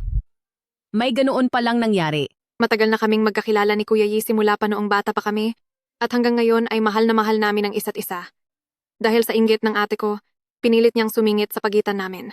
Sinuhulan niya ang nanay ni Kuya Yi, at inudyukan siyang sirain ang aming relasyon, pinaghiwalay kami, para siya ang pumalit sa akin. Ano? Talagang hindi mo mahuhulaan ang nasa loob ng isang tao? Ang tagal nating nakasama si Li Shanshan, hindi ko inakalang ganoon pala siyang klase ng tao. Totoo iyan. Dinala rito ni President Chen si Xiaoshu ngayong araw sa kumpanya at inanunsyo na si Xiaoshu ay ang kanyang mapapangasawa. Kitang-kita kanina na si President Chen ay panig kay Xiaoshu pero ginulo lang ito ni Mrs. Chen. Mabuti pang manira ng 10 templo kaysa manira ng isang kasalan. Ang ginawang ito ni Li Shanshan ay talagang walang hiya. Gaano man niya kagusto si President Chen, hindi siya dapat gumamit ng maruming paraan para makuha ito.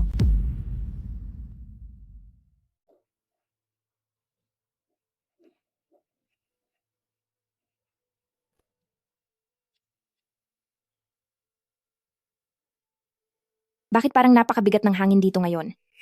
Kahit na matagal na tayong magkasama sa trabaho, ngayon ko lang napagtanto na hindi ka naman pala napaka-inosente tulad ng iniisip ko.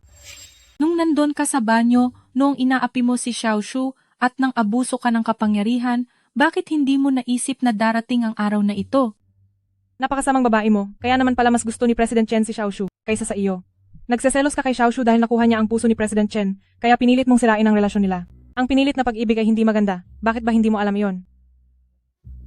Sinabi ito sa inyo ni Li Xiaoshu, hindi ba? At ano naman ngayon kung ganoon? Totoo naman at malinaw ang lahat ng kasamaan mo, bakit natatakot ka pa bang malaman ng iba? Likot na mabait at malambot ang puso ni Xiaoshu, ayaw niya ring sisihin ka pero lalabas at lalabas ang katotohanan. Ano man ang ginawa mo, kami na mismo ang laging magpapaalala niyan para kay Xiaoshu. Sa tagal nating magkasama sa trabaho, akala ko pa naman isa kang matapat at diretsong babae. Hindi ko akalain na sobra kang hambog. Talagang sobra na ito. Ano man ang sinabi sa inyo ni Li Xiaoshu, dahil nagawa niyang makuha ang panig ninyo gamit lang ang kaniyang sariling kwento, hindi na lang ako magsasalita kundi magpapakita ng ebidensya. Mamayang hapon, magsasagawa ako ng isang pulong para linawin ang lahat ng chismis. Dapat lahat kayo ay nandoon.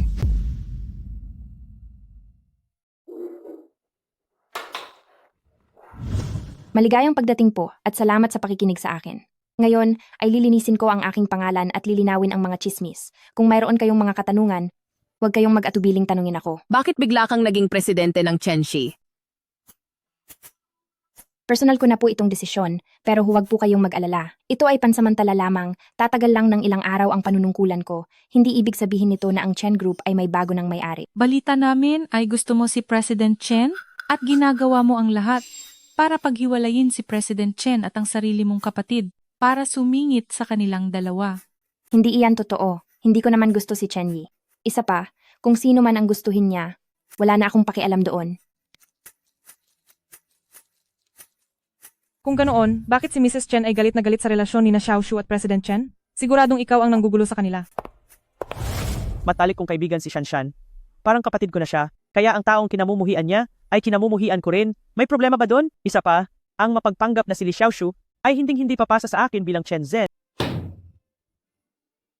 Kung ganoon ay may katuturan na ito. Magkaibigan pala si Shanshan at ang ina ni President Chen, kaya naman pala laging pinagtatanggol si Shanshan.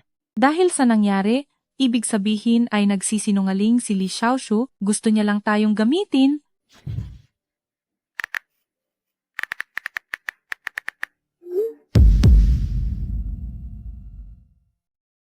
Walang hiya kang babae. Hindi ba't nakahanap ka na ng mas magaling at bago mong malalapitan? Nakabingwit ka na ng tulad ni President Chen na isang napakayamang asawa. Bakit bumabalik ka pa sa akin? Kahit paano ay nagmahalan tayo noon. Kahit nakasama ko na ngayon si President Chen, nandito ka pa rin sa puso ko. Tingin mo ba ay baliw ako? Sa tingin ko ay hindi ka lang matanggap ng tunay na nanay ni President Chen, kaya wala ka ng pag-asang yumaman doon. At dahil nakita mo kung gaano na ako kasikat at kayaman ngayon, kaya nais mo na namang bumalik sa akin, ganoon ba? Cheng, hindi mo ba talaga ako kilala? Mahal talaga kita ng totoo. Kasi kung hindi, bakit noong panahong kayo pa ni Li Shanshan ang magkasama, ginawa ko ang lahat ng walang pag-aalinlangan makasama ka lang? Hindi ka ba naniniwala sa akin?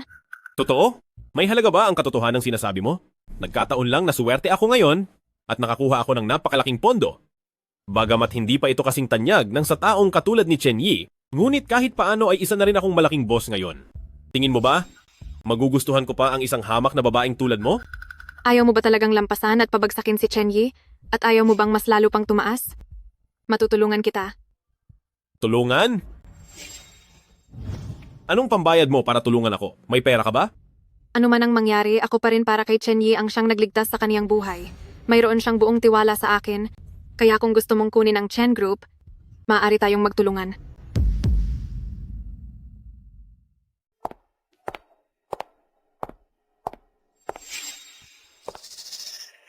Anong ginagawa mo rito? Ako ang nakipagkita sa iyo at bilang pangunahing sangkot dito, hindi ba nararapat lang na pumunta ako? Ikaw, ang malinaw na nakipag-appointment sa akin ay si... Plano mo to. Ginamit mo ang pangalan ni Zhenjian para palabasin ako. Ano ba talagang balak mo? Huwag kang mag-alala. Wala akong gagawing masama sa iyo. Kailangan mo lang akong samahan dito ng sandali. Hi, Li Shanshan. Hindi ka ba talaga nagtataka kung paano ako nagtagumpay at naging vice-presidente ng Dashing Group? Siguradong puro pandaraya lang at maruruming paraan ang ginamit mo. Ano pa bang alam mong gawin maliban doon? Isa kang talunang sanay sa lahat ng uri ng bisyo. Hindi mahalaga ang paraan. Ang importante ay ang pera ay pumasok pa rin sa bulsa ko. Hanggat maganda ang resulta, hindi ba? Li Shanshan, kung talunan man ako o hindi, tayo ay magkaalaman na lang.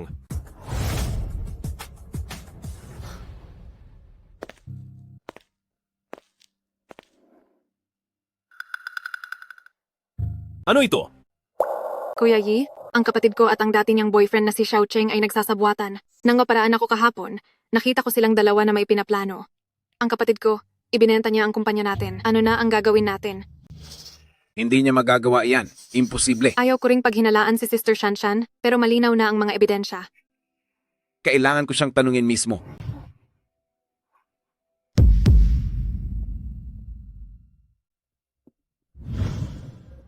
Ate, paano mo nagawang gawin ang bagay na ito? Anong kaguluhan na naman ba ang sinusubukan mong simulan? Alam kong galit ka sa akin, pero hindi mo dapat ipagkanulo ang kumpanya para lang balikan ang dati mong nobyo? Kapag ipinagpatuloy mo pa ang paggawa ng gulo rito ng walang dahilan, ipapakuha kita sa mga guwardiya para itapon sa labas. Layas. Nandito na ang mga ebidensya at testigo. Ano pa ba ang idadahilan mo? Ang tao sa litratong ito, hindi ba ikaw ito? Ate, alam kong maayos ang relasyon niyo ng bayaw ko. Siguradong nagkabati na kayo. Pero kahit gaano pa kayo kalapit, hindi mo dapat traderin ang kumpanya. Nagkabalikan na kayo? Bakit? Kahit pa magkabalikan kami, anong paki mo? Isa pa, hindi ako ang tipo ng tao na walang profesionalismo o dignidad. Kung paano nagkaroon ng litratong iyan, mas alam mo iyon kaysa sa akin. Huwag kang gumawa ng kwento rito, umayos ka. Binabalaan kita, hindi kita sasantuhin. Sinaktan mo ako? Talagang sinaktan mo ako. Xiao Shu.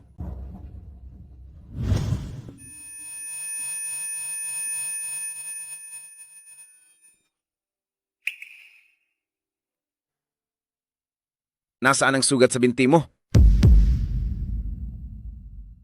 Sugat? Anong sugat? Nung iniligtas mo ko noon, iyong sugat na naiwan sa hita mo. Bakit ngayon ay wala na ito? Baka gumaling na.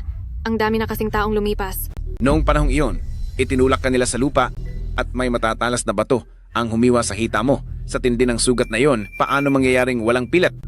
Nagpa-opera ako para maalis ang pilat, kaya... Sige, sabihin mo sa akin, bakit ang sugat na ito ay makikita sa hita ni Li Shanshan? Iyon. Nagsinungaling ka sa akin. Niloko niyo akong dalawa ng nanay mo. Ano? Anong pinag-uusapan niyo?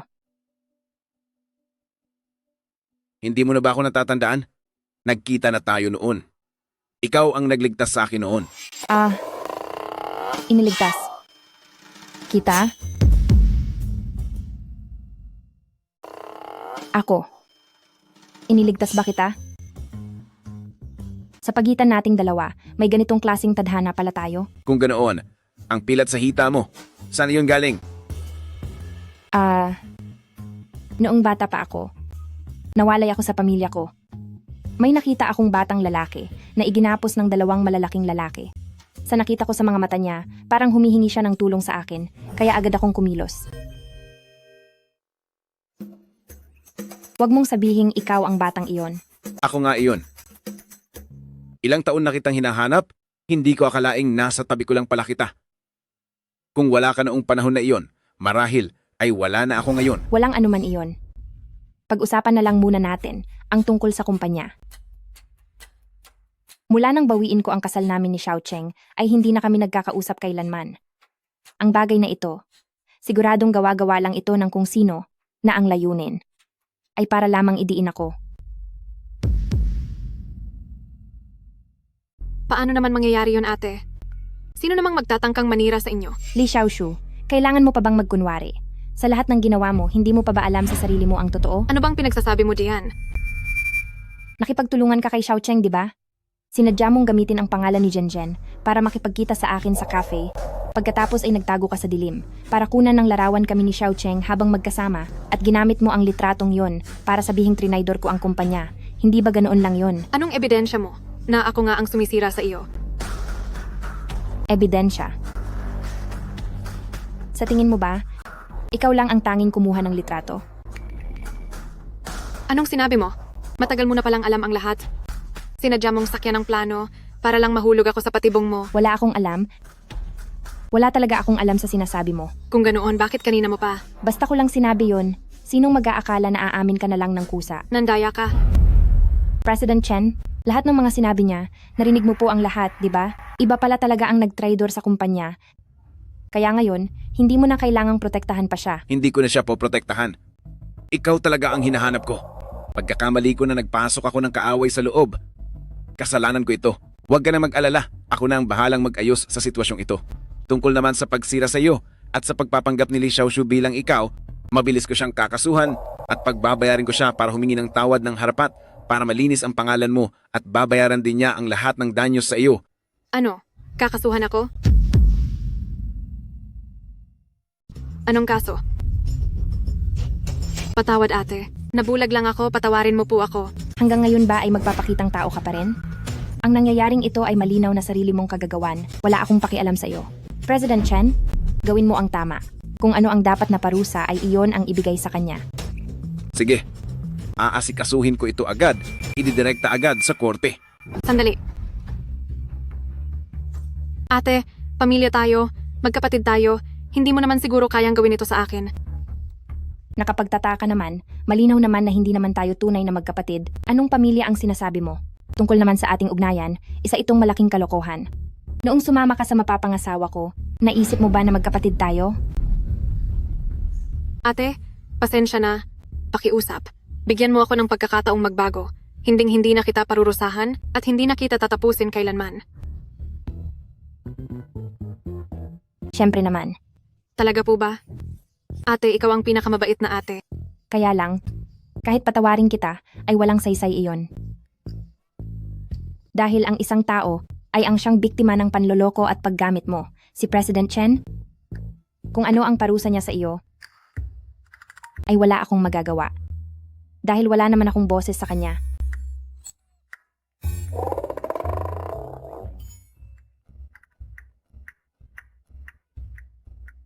Kapatid ka ni Shanshan. Dahil pinili niyang patawarin ka, kaya hindi na muna kita papatawan ng kaso. Ngunit, kailangan mong magtrabaho para kay Chen Group ng libre sa loob ng 3 taon. Sige po, payag ako. Salamat ate sa pagbibigay sa akin ng pagkakataong magbago. Sisiguraduhin kong gagalingan ko sa trabaho. Hindi ko akalain na ikaw pala, ang batang lalaki noon, ang laki na ng pinagbago mo. Hoy, Zhen, may gusto akong sabihin sa iyo. Kayong dalawa ay may date, pwede ba akong sumama? Li Shanshan, bakit mo nakuha ang lahat ng mga bagay na gusto ko? Bakit ba napakaswerte ng buhay mo? Sisiguraduhin kong pagbabayarin kita. Dahil ikaw ang tumulong kay Xiaoyi noong kailangan niya ng tulong, Kampay. Oo nga pala. Shanshan, ito ay isang eksklusibong online luxury auction sa grupo namin. Tingnan mo kung may magugustuhan ka.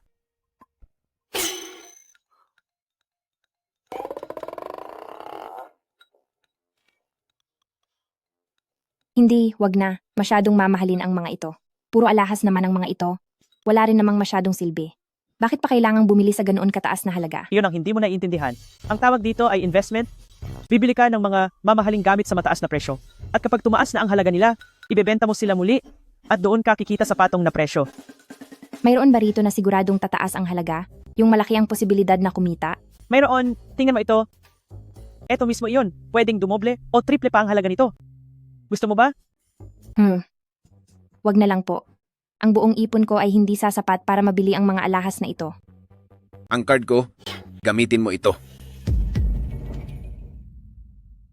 Ang card ko, gamitin mo na. President Chen, nakalimutan mo bang uminom ng gamot? Hay nako, ikaw talagang bata ka. Simula noon hanggang ngayon, hindi mo man lang ako binilhan ng ganito kamahal na bagay. Gusto ko lang pumunta rito para makita ka. Sa mga panindang nandito, kung may magustuhan ka, bibilhin ko lahat para sa iyo. Okay ba? Wag na. Maayos naman ang kalagayan ko. Anong gagawin ko sa pera mo? Isipin mo na lang na pautang ko ito. Okay ba? Nagmamakaawa ako sa iyo.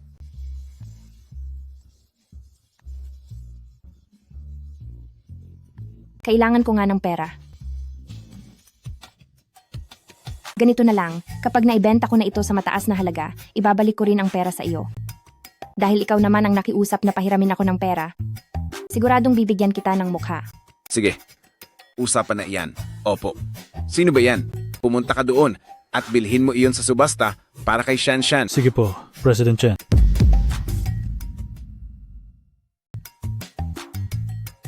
Salamat sa iyo. Ako, babayaran din kita ng pera.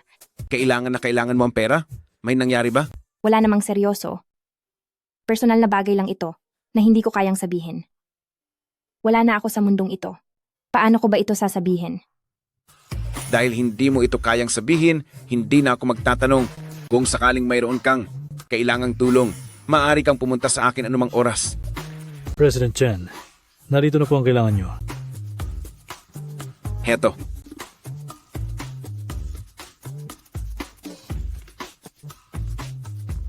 Kung wala na namang problema, una na muna ako. Tayo na! Bilisan nyo! Tingnan mo nga ang sarili mo, napakahina mo. Ang ibig mo bang sabihin na nitong mga nakaraan ay laging si Xiaoyi ay palihim na sumusunod sa iyo? Hindi lang siya palihim na sumusunod, garapalan na ang pagsubaybay niya sa akin. Handa na ba kayong umorder? Ano po ang gusto ninyong inumin? Sa halip na pumasok sa opisina, nandito ka na naman at nagko-cosplay bilang waiter. Ano ba talagang ginagawa mo? Mahirap ang buhay, kaya kailangang mag-extra ng isang CEO. Nalulugi na ang kumpanya kamakailan, kaya kailangan kong mag-part-time para may pandagdag sa gastusin sa bahay. Huwag ka nang magbiro ng ganyan. Sabihin mo na kung ano talaga ang pakay mo. Totoo nga ang sabi nila, mas nakikita ng iba ang hindi mo mapansin. Shanshan, pupunta muna ako sa banyo. Sige, mag-usap muna kayo.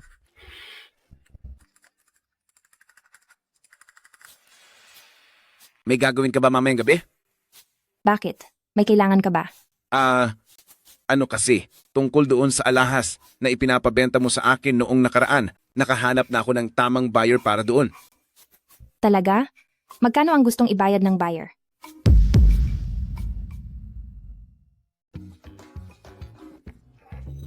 $500,000. Sobra ito ng $200,000. $5,000,000.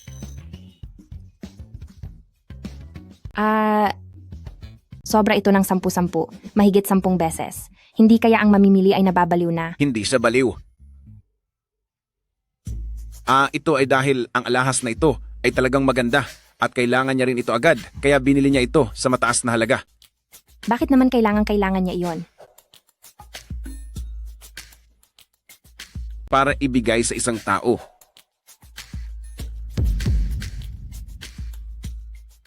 Anong kakainin kakainin natin natin sa sa tanghalian?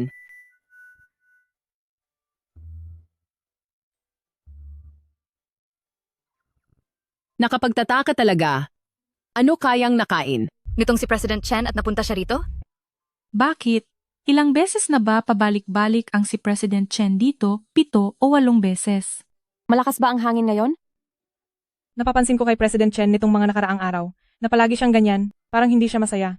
Baka naman naghiwalay na sila ni Xiaoshu, kaya pumupunta siya sa departamento natin para lang magpapansin? Oo, iyon lang ang posibleng dahilan.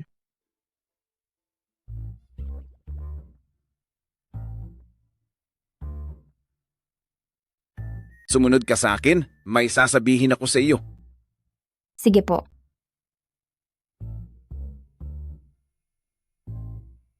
Tara na.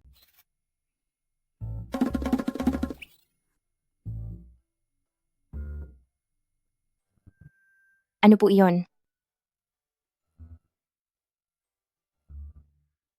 Tungkol doon, natanggap mo na ba ang bayad mula sa mamimili?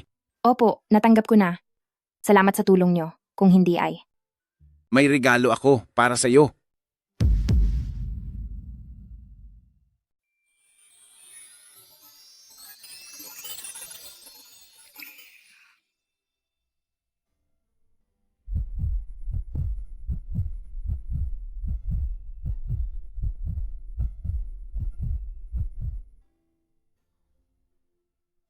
Napakaganda talaga. Ikaw pala ang bumili niyan? Bakit mo ito ginagawa? Masyadong marami ka namang tanong. Sige na, bumalik ka na sa trabaho.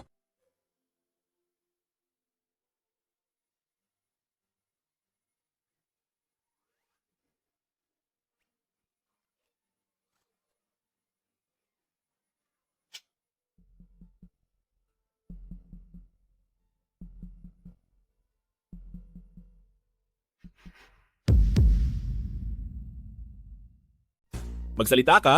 Ano ang kailangan mo sa akin? Xiao Cheng, bigyan mo naman ako ng pera. Pera? Li Xiaoshu, nawawala ka na ba sa sarili mo? May obligasyon ba ako na asikasuhin ka? Hindi ba nakahuli ka na ng mayamang lalaki? At naghahanda ka ng mapabilang sa marangyang pamilya? Anong klaseng palabas ito? Bakit? Masama bang humingi ng konting pera? Sa mga susunod na araw, tutulungan kita na makuha ang Chen Group. Dahil mas malapit ako, kasalukuyan na akong nagtatrabaho sa Chenxi. Natatakot ka pa ba na hindi makuha ang gusto mo? Sige, magkano ang kailangan mo? $2 milyong. Tutulungan kitang makuha ang pinakabagong impormasyon ng Chenxi. $2 milyong? Li Xiaoshu, huwag kang sumobra. Akala mo ba ang pera ko ay pinitas lang sa puno? E di nasa sa iyo na iyon, kung sa tingin mo ba ay ang mga sekreto ng Chen Group ang mahalaga o ang $2 milyong na ito.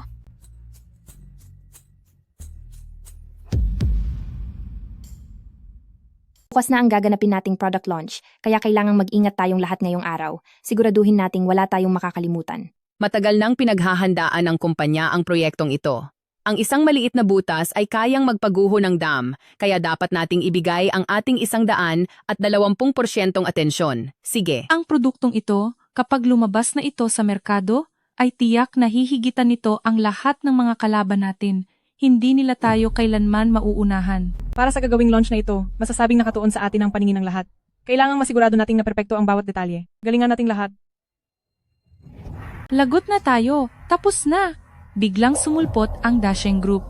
At ngayong araw na ito mismo, naglabas din sila ng produktong halos katulad ng sa atin. Ngayon, ang produktong ito, kapag kumalat na sa merkado, ay magdudulot ng malaking kaguluhan para sa atin. Huli na ang lahat. Paano nangyari iyon? Bakit kung kailan malapit na ang petsa ay saka nangyari ito? Sa lagay natin ngayon, wala na tayong magagawa. Tingnan nyo ang balita sa phone nyo. Hindi pa nagtatagal ang kumpanyang ito pero ngayon ay biglang sumikat na sila. Kalat na sa balita ang tungkol sa kanila. Sa tingin ko ay imposible ito. Paanong nagkataon ang lahat ng ito? Ngayong araw pa lang natin inihayag ang oras para sa ating launch bukas. Lahat tayo ay pumirma ng confidentiality agreement. Kaya paano naging posible na bigla na lang silang naunang maglabas ng produkto? Masyadong nagkataon lang ba ang lahat? Kung ang pinaka-imposibleng bagay ay nangyari, Iisa na lamang ang natitirang posibilidad. May nag-trader sa loob ng kumpanya.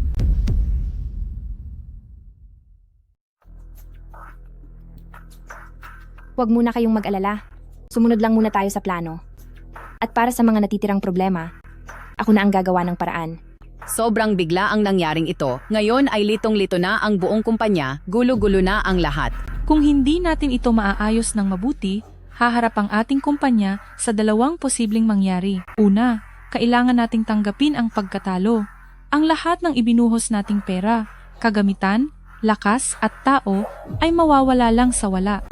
At ang isa pa ay, babagsak ng husto ang ating imahe at siguradong makakaapekto ito sa dangal at kredibilidad ng kumpanya. Nararamdaman ko ring may mali. Saan nga ba nagkaroon ng problema? May gustong kumuha ng pagkakataon para pabagsakin ang Chenxi. Ito ay posible lang na ang Dasheng Group. Pero ang Dasheng Group, kung ikukumpara sa Chenxi, ay hindi naman kasing level nito. Bakit kaya nito tinitira ang Chenxi? Nagrehistro ng kumpanya si Xiaocheng kamakailan.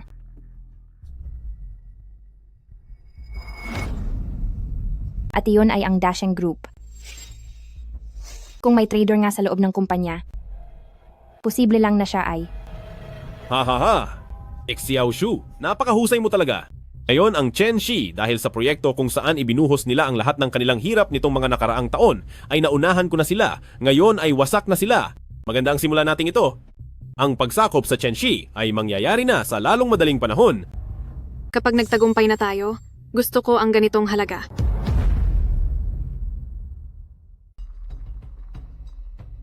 President Chen, ano po ang tingin niyo sa nangyaring ito? Kamakailan lang ay sinubukan ng Dasheng Group na makipag-ugnayan sa atin para sa isang proyekto, pero ang planong ibinigay nila sa atin ay masyado pang hilaw, kaya naman hindi natuloy ang aming pakikipagtulungan sa kanila. Kung ganoon, anong ibig sabihin nito?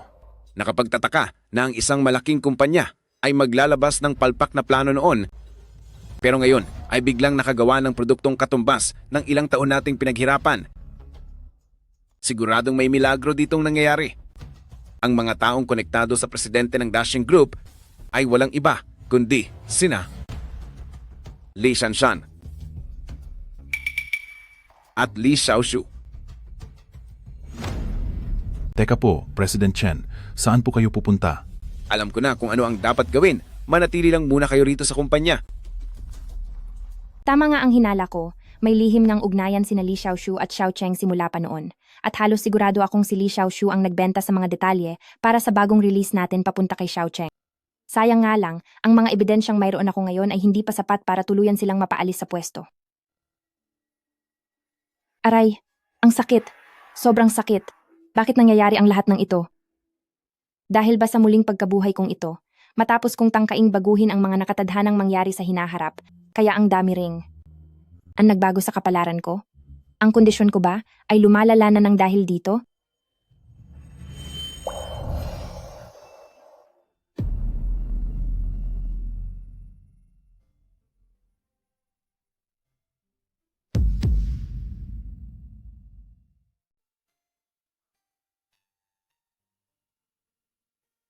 Biglang nangyari ang ganito.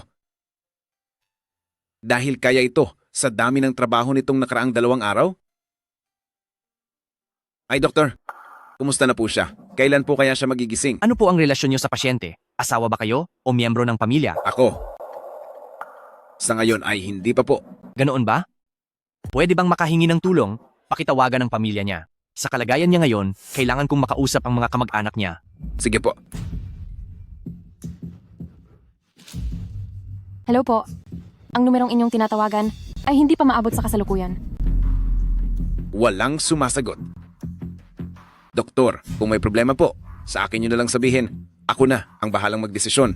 Kung pera man ang kailangan, maaari na akong magbayad ngayon. Sa laki ng nangyaring ito, hindi pa makontak ang pamilya, parang lumalabas na wala silang malasakit sa pasyente. Sige na nga, pag-usapan na lang natin ito, pero ang bayad para sa tuloy-tuloy na gamutan ay hindi biro at talagang napakalaki dahil mayroon siyang malalang sakit sa sikmura.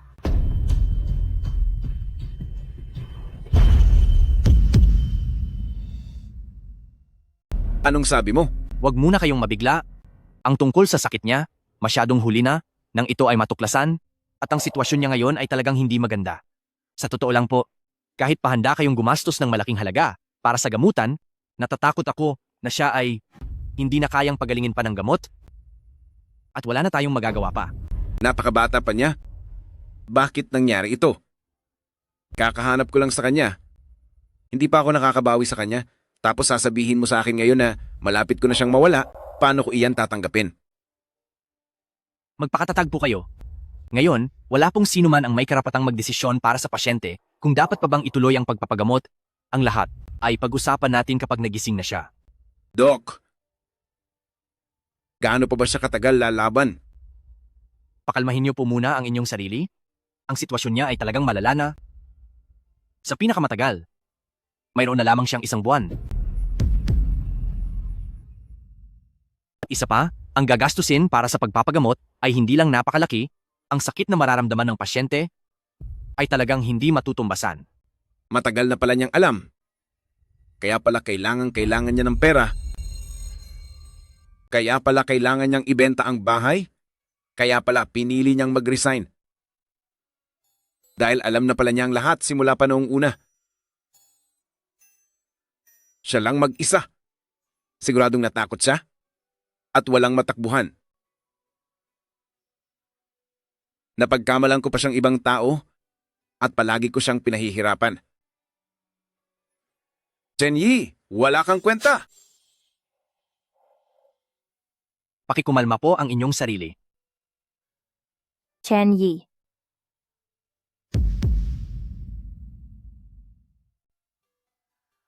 Chen Yi. Hi, salamat at gising na siya. Mabuti naman. Sige po, ihahanda ko muna ang mga kailangang dokumento para sa susunod na operasyon. Gising ka na ba?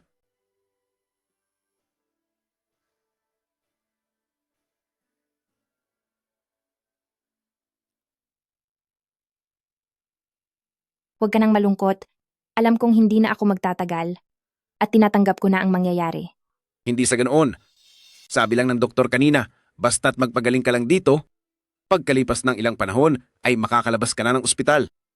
At isa pa, posibleng nagkamali lang siya ng pagsusuri. O baka dahil lang ito sa pagod mo sa trabaho kamakailan, magpahinga ka lang dito ng sandali at magiging maayos din ang lahat. Huwag kang susuko, please. Huwag kang susuko. Huwag kang susuko, please.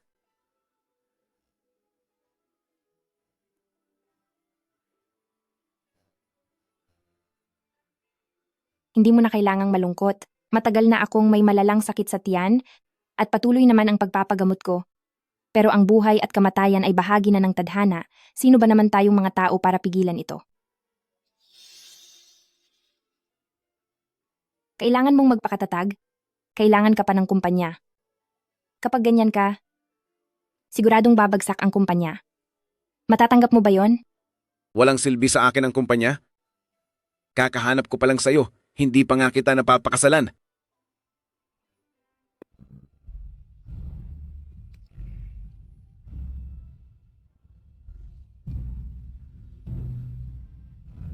Magpakatatag ka. Huwag ka nang magmatigas. Kanina noong sinundan ko si Li Xiaoshu, nakuha ko ang mga ebidensya laban sa kanila ni Xiao Cheng. Ako, maya-maya ay ibibigay ko sa iyo ang mga ebidensyang ito. Para sa mga susunod na mangyayari, ipapaubaya ko na sa iyo. Shan. Doktor.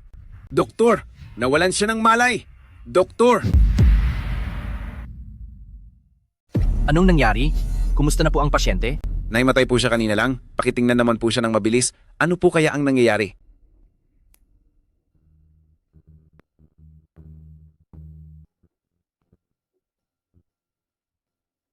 Sa pagkakataong ito, mukhang masyadong delikado ang kanyang karamdaman. Siya nga pala, ang lab report niya, kalalabas lang ng resulta. Pakiramdam ko ay may kung anong kakatwa rito. Anong ibig ninyong sabihin? Alam niya po na mayroon siyang malubhang sakit sa tiyan at kasabay nito, naging maayos din ang pakikipagtulungan niya sa paggamot. Nabasa ko ang mga dati niyang medical records. Nagkaroon pa nga ng oras na bumuti ang kalagayan niya. Dapat sana, kahit na sa pinakamalalang sitwasyon. Ang sakit niya ay dapat na napigilan o nakontrol na. Ngunit sa pagkakataong ito, biglang lumala ang sitwasyon at talagang hindi ito tama. Ang ibig niyo po bang sabihin ay may nangyaring dahilan kung bakit lumala ang kondisyon niya? Dahil ba sa akin? Masyado ba akong naging malupit sa kanya? Hindi ko po alam ang kalagayan ng katawan niya. Hindi po iyon ang dahilan. Sa tingin ko, ang pinakamalaking posibilidad ay maling gamot ang nainom niya na nagpalala sa kalagayan niya. Sa totoo lang, alam na alam niya ang tungkol sa sarili niyang katawan at hindi siya basta-basta iinom ng maling gamot para ipahamak ang sarili niya, di ba? Ang ibig niyo pong sabihin, may gustong manakit sa kanya. May nagbabalak na tapusin siya? Tungkol diyan, hindi pa po tayo lubos na nakakasiguro. Ito ay isang hinala lang.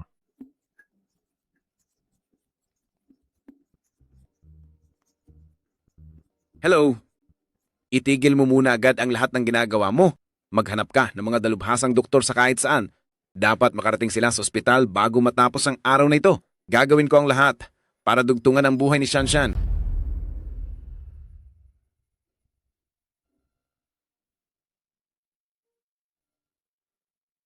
Huwag kang matakot.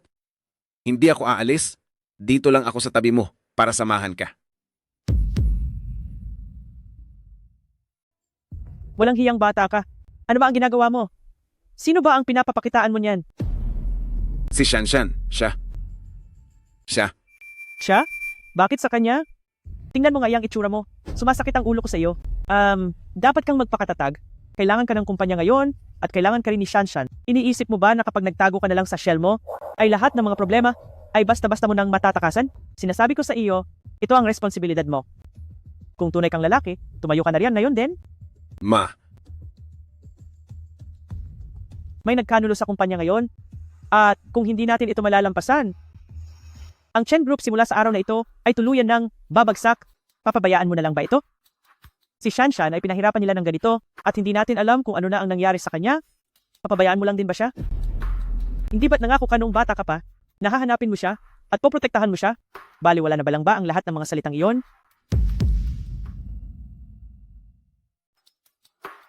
Naintindihan ko na. Hahanapin ko ang taong nanakit kay Shanshan at huhulihin ko ang traidor sa loob ng kumpanya. Gagawin ko ang lahat para ang lahat ng nanakit kay Shanshan ay maparusahan at pagbayarin. Sa pagkakataong ito, ako naman ang magtatanggol sa kanya. Sige, umalis ka na. Ang mga gawain sa kumpanya nitong mga nakaraang araw ay natulungan na kitang maayos ang iba sa mga ito. Tungkol naman kay Shanshan, nagpapatulong na ako sa iba para magbalita. Bukas ay lilipad ako sa ibang bansa para kumuha ng mga eksperto. Nagagamot kay Shanshan hanggat may natitira pang pag-asa, hindi tayo pwedeng sumuko.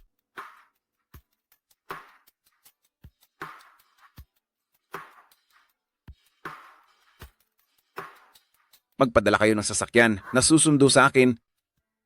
Babalik tayo sa kumpanya.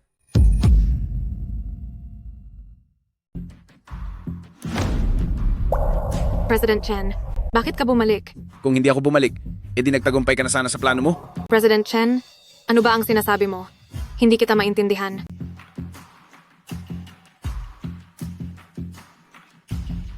Huwag ka nang magpanggap. Tumawag na ako ng mga pulis. Sangkot kayo sa illegal na gawain. At ngayon ay kinuha na si Xiao Cheng para imbestigahan. Hindi mo kailangang magpaliwanag sa akin. Doon ka magpaliwanag sa mga pulis.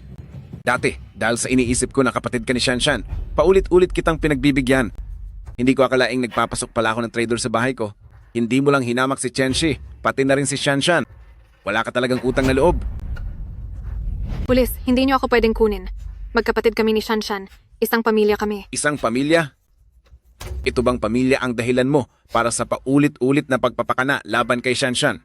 Paano mo nasabing pamilya ka?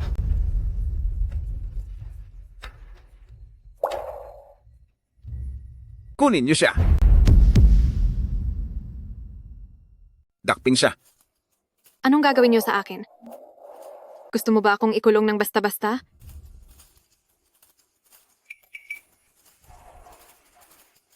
Ikulong? Ipaliwanag mo muna kung ano ito. Ito ang nakuha ng halughugin ng mga pulis ang bahay mo. Sa bahay mo, bakit mayroon kang ganitong gamot? kilala ko ang gamot na iyan. Ito ay isang walang pahintulot na gamot sa cancer. At maraming taon na ang nakakaraan ng mapatunayan na hindi nito kayang magligtas ng buhay, kundi mas pinapalala pa ang lagay ng pasyente, isa itong tunay na nakakalasong gamot. Sa katunayan, dapat matagal nang nasira ang gamot na ito. Bakit nandito ito? Ito, isang malaking pagkakamali ito. Kahit nasa ospital pa si Shanshan, wala akong kinalaman doon. Tungkol sa pagka-ospital ni Shanshan, tila hindi ko pa naman nababanggit iyon sa'yo. Napakapagtataka naman, paano mo na lamang na ospital siya? Bakit? Dahil sa'yo. Si Shanshan ay nasa ospital ngayon at wala siyang malay. Arestado ka dahil sa seryosong krimen. Papanuurin kitang pagbayaran ang lahat ng kasamaan mo. Oo. Ako nga ang nagpahamak sa babaeng iyon. At ano ngayon? Ang presensya niya sa buhay ko ay parang tinik na nakabara sa aking lalamunan. Bakit kahit wala siyang ginagawa, ay nakukuha pa rin niya ang lahat ng inaasam ko? Anong mayroon sa kanya? Galit ako sa kanya. Gusto ko siyang tapusin at pagbayarin ng husto. Dapat siyang mawala ng tuluyan. Bitawan niyo ako.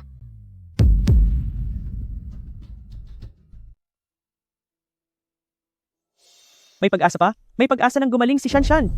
Anak, kailangan mong magpakatatag. Ang ibig niyo po bang sabihin, hindi na mawawala si Shanshan? Maaari na bang magamot ang sakit niya? Walang problema, kayang-kaya iyan. Nabalitaan ko kasi na may isang kaso sa ibang bansa na tuluyang gumaling, kaya mabilis akong pumunta doon. Hindi ko akalain na mahahanap ko talaga ang orihinal na team ng mga doktor. May pag-asa na si Shanshan sa pagkakataong ito. Huwag muna po kayong masyadong mabigla. Kailangan muna naming suriin ang record ng pasyente.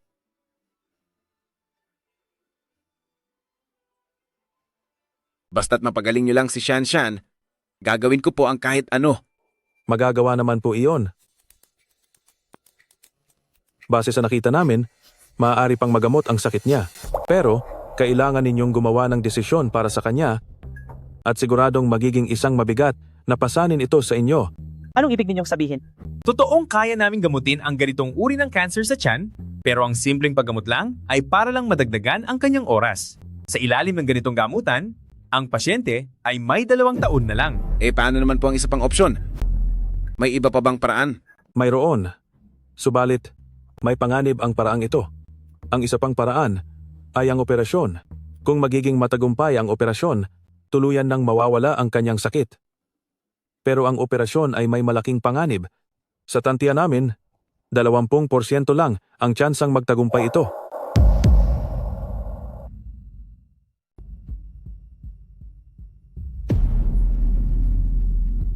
Kapag nabigo tayo. Kapag nabigo tayo, maaaring mawala siya sa gitna ng operasyon. Hindi pwede. Hindi ako makapagdesisyon.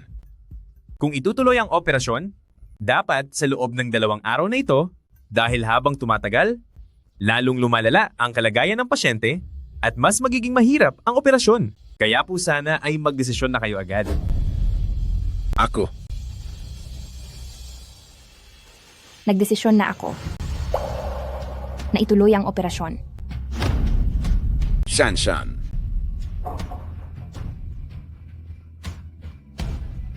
Chenyi, gusto ko pang mabuhay. Hanggat may pag-asa, hindi ako susuko. At isa pa, mayroon pa akong sasabihin sa iyo.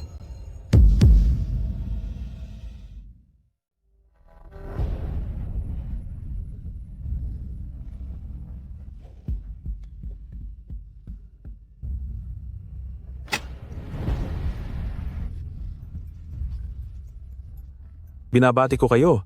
Naging matagumpay ang operasyon. Makalipas ang ilang panahon, ay maaari na siyang lumabas ng ospital.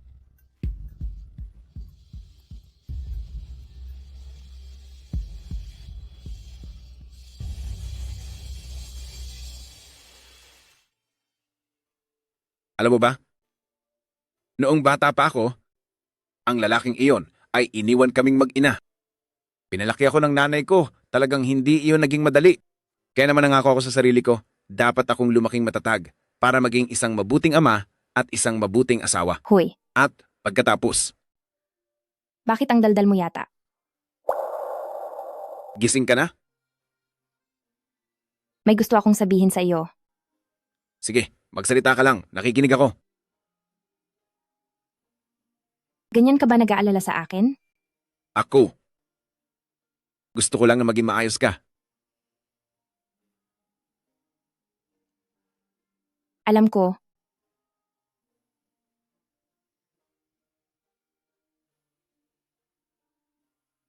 Gusto ko ring makasama ka habang buhay.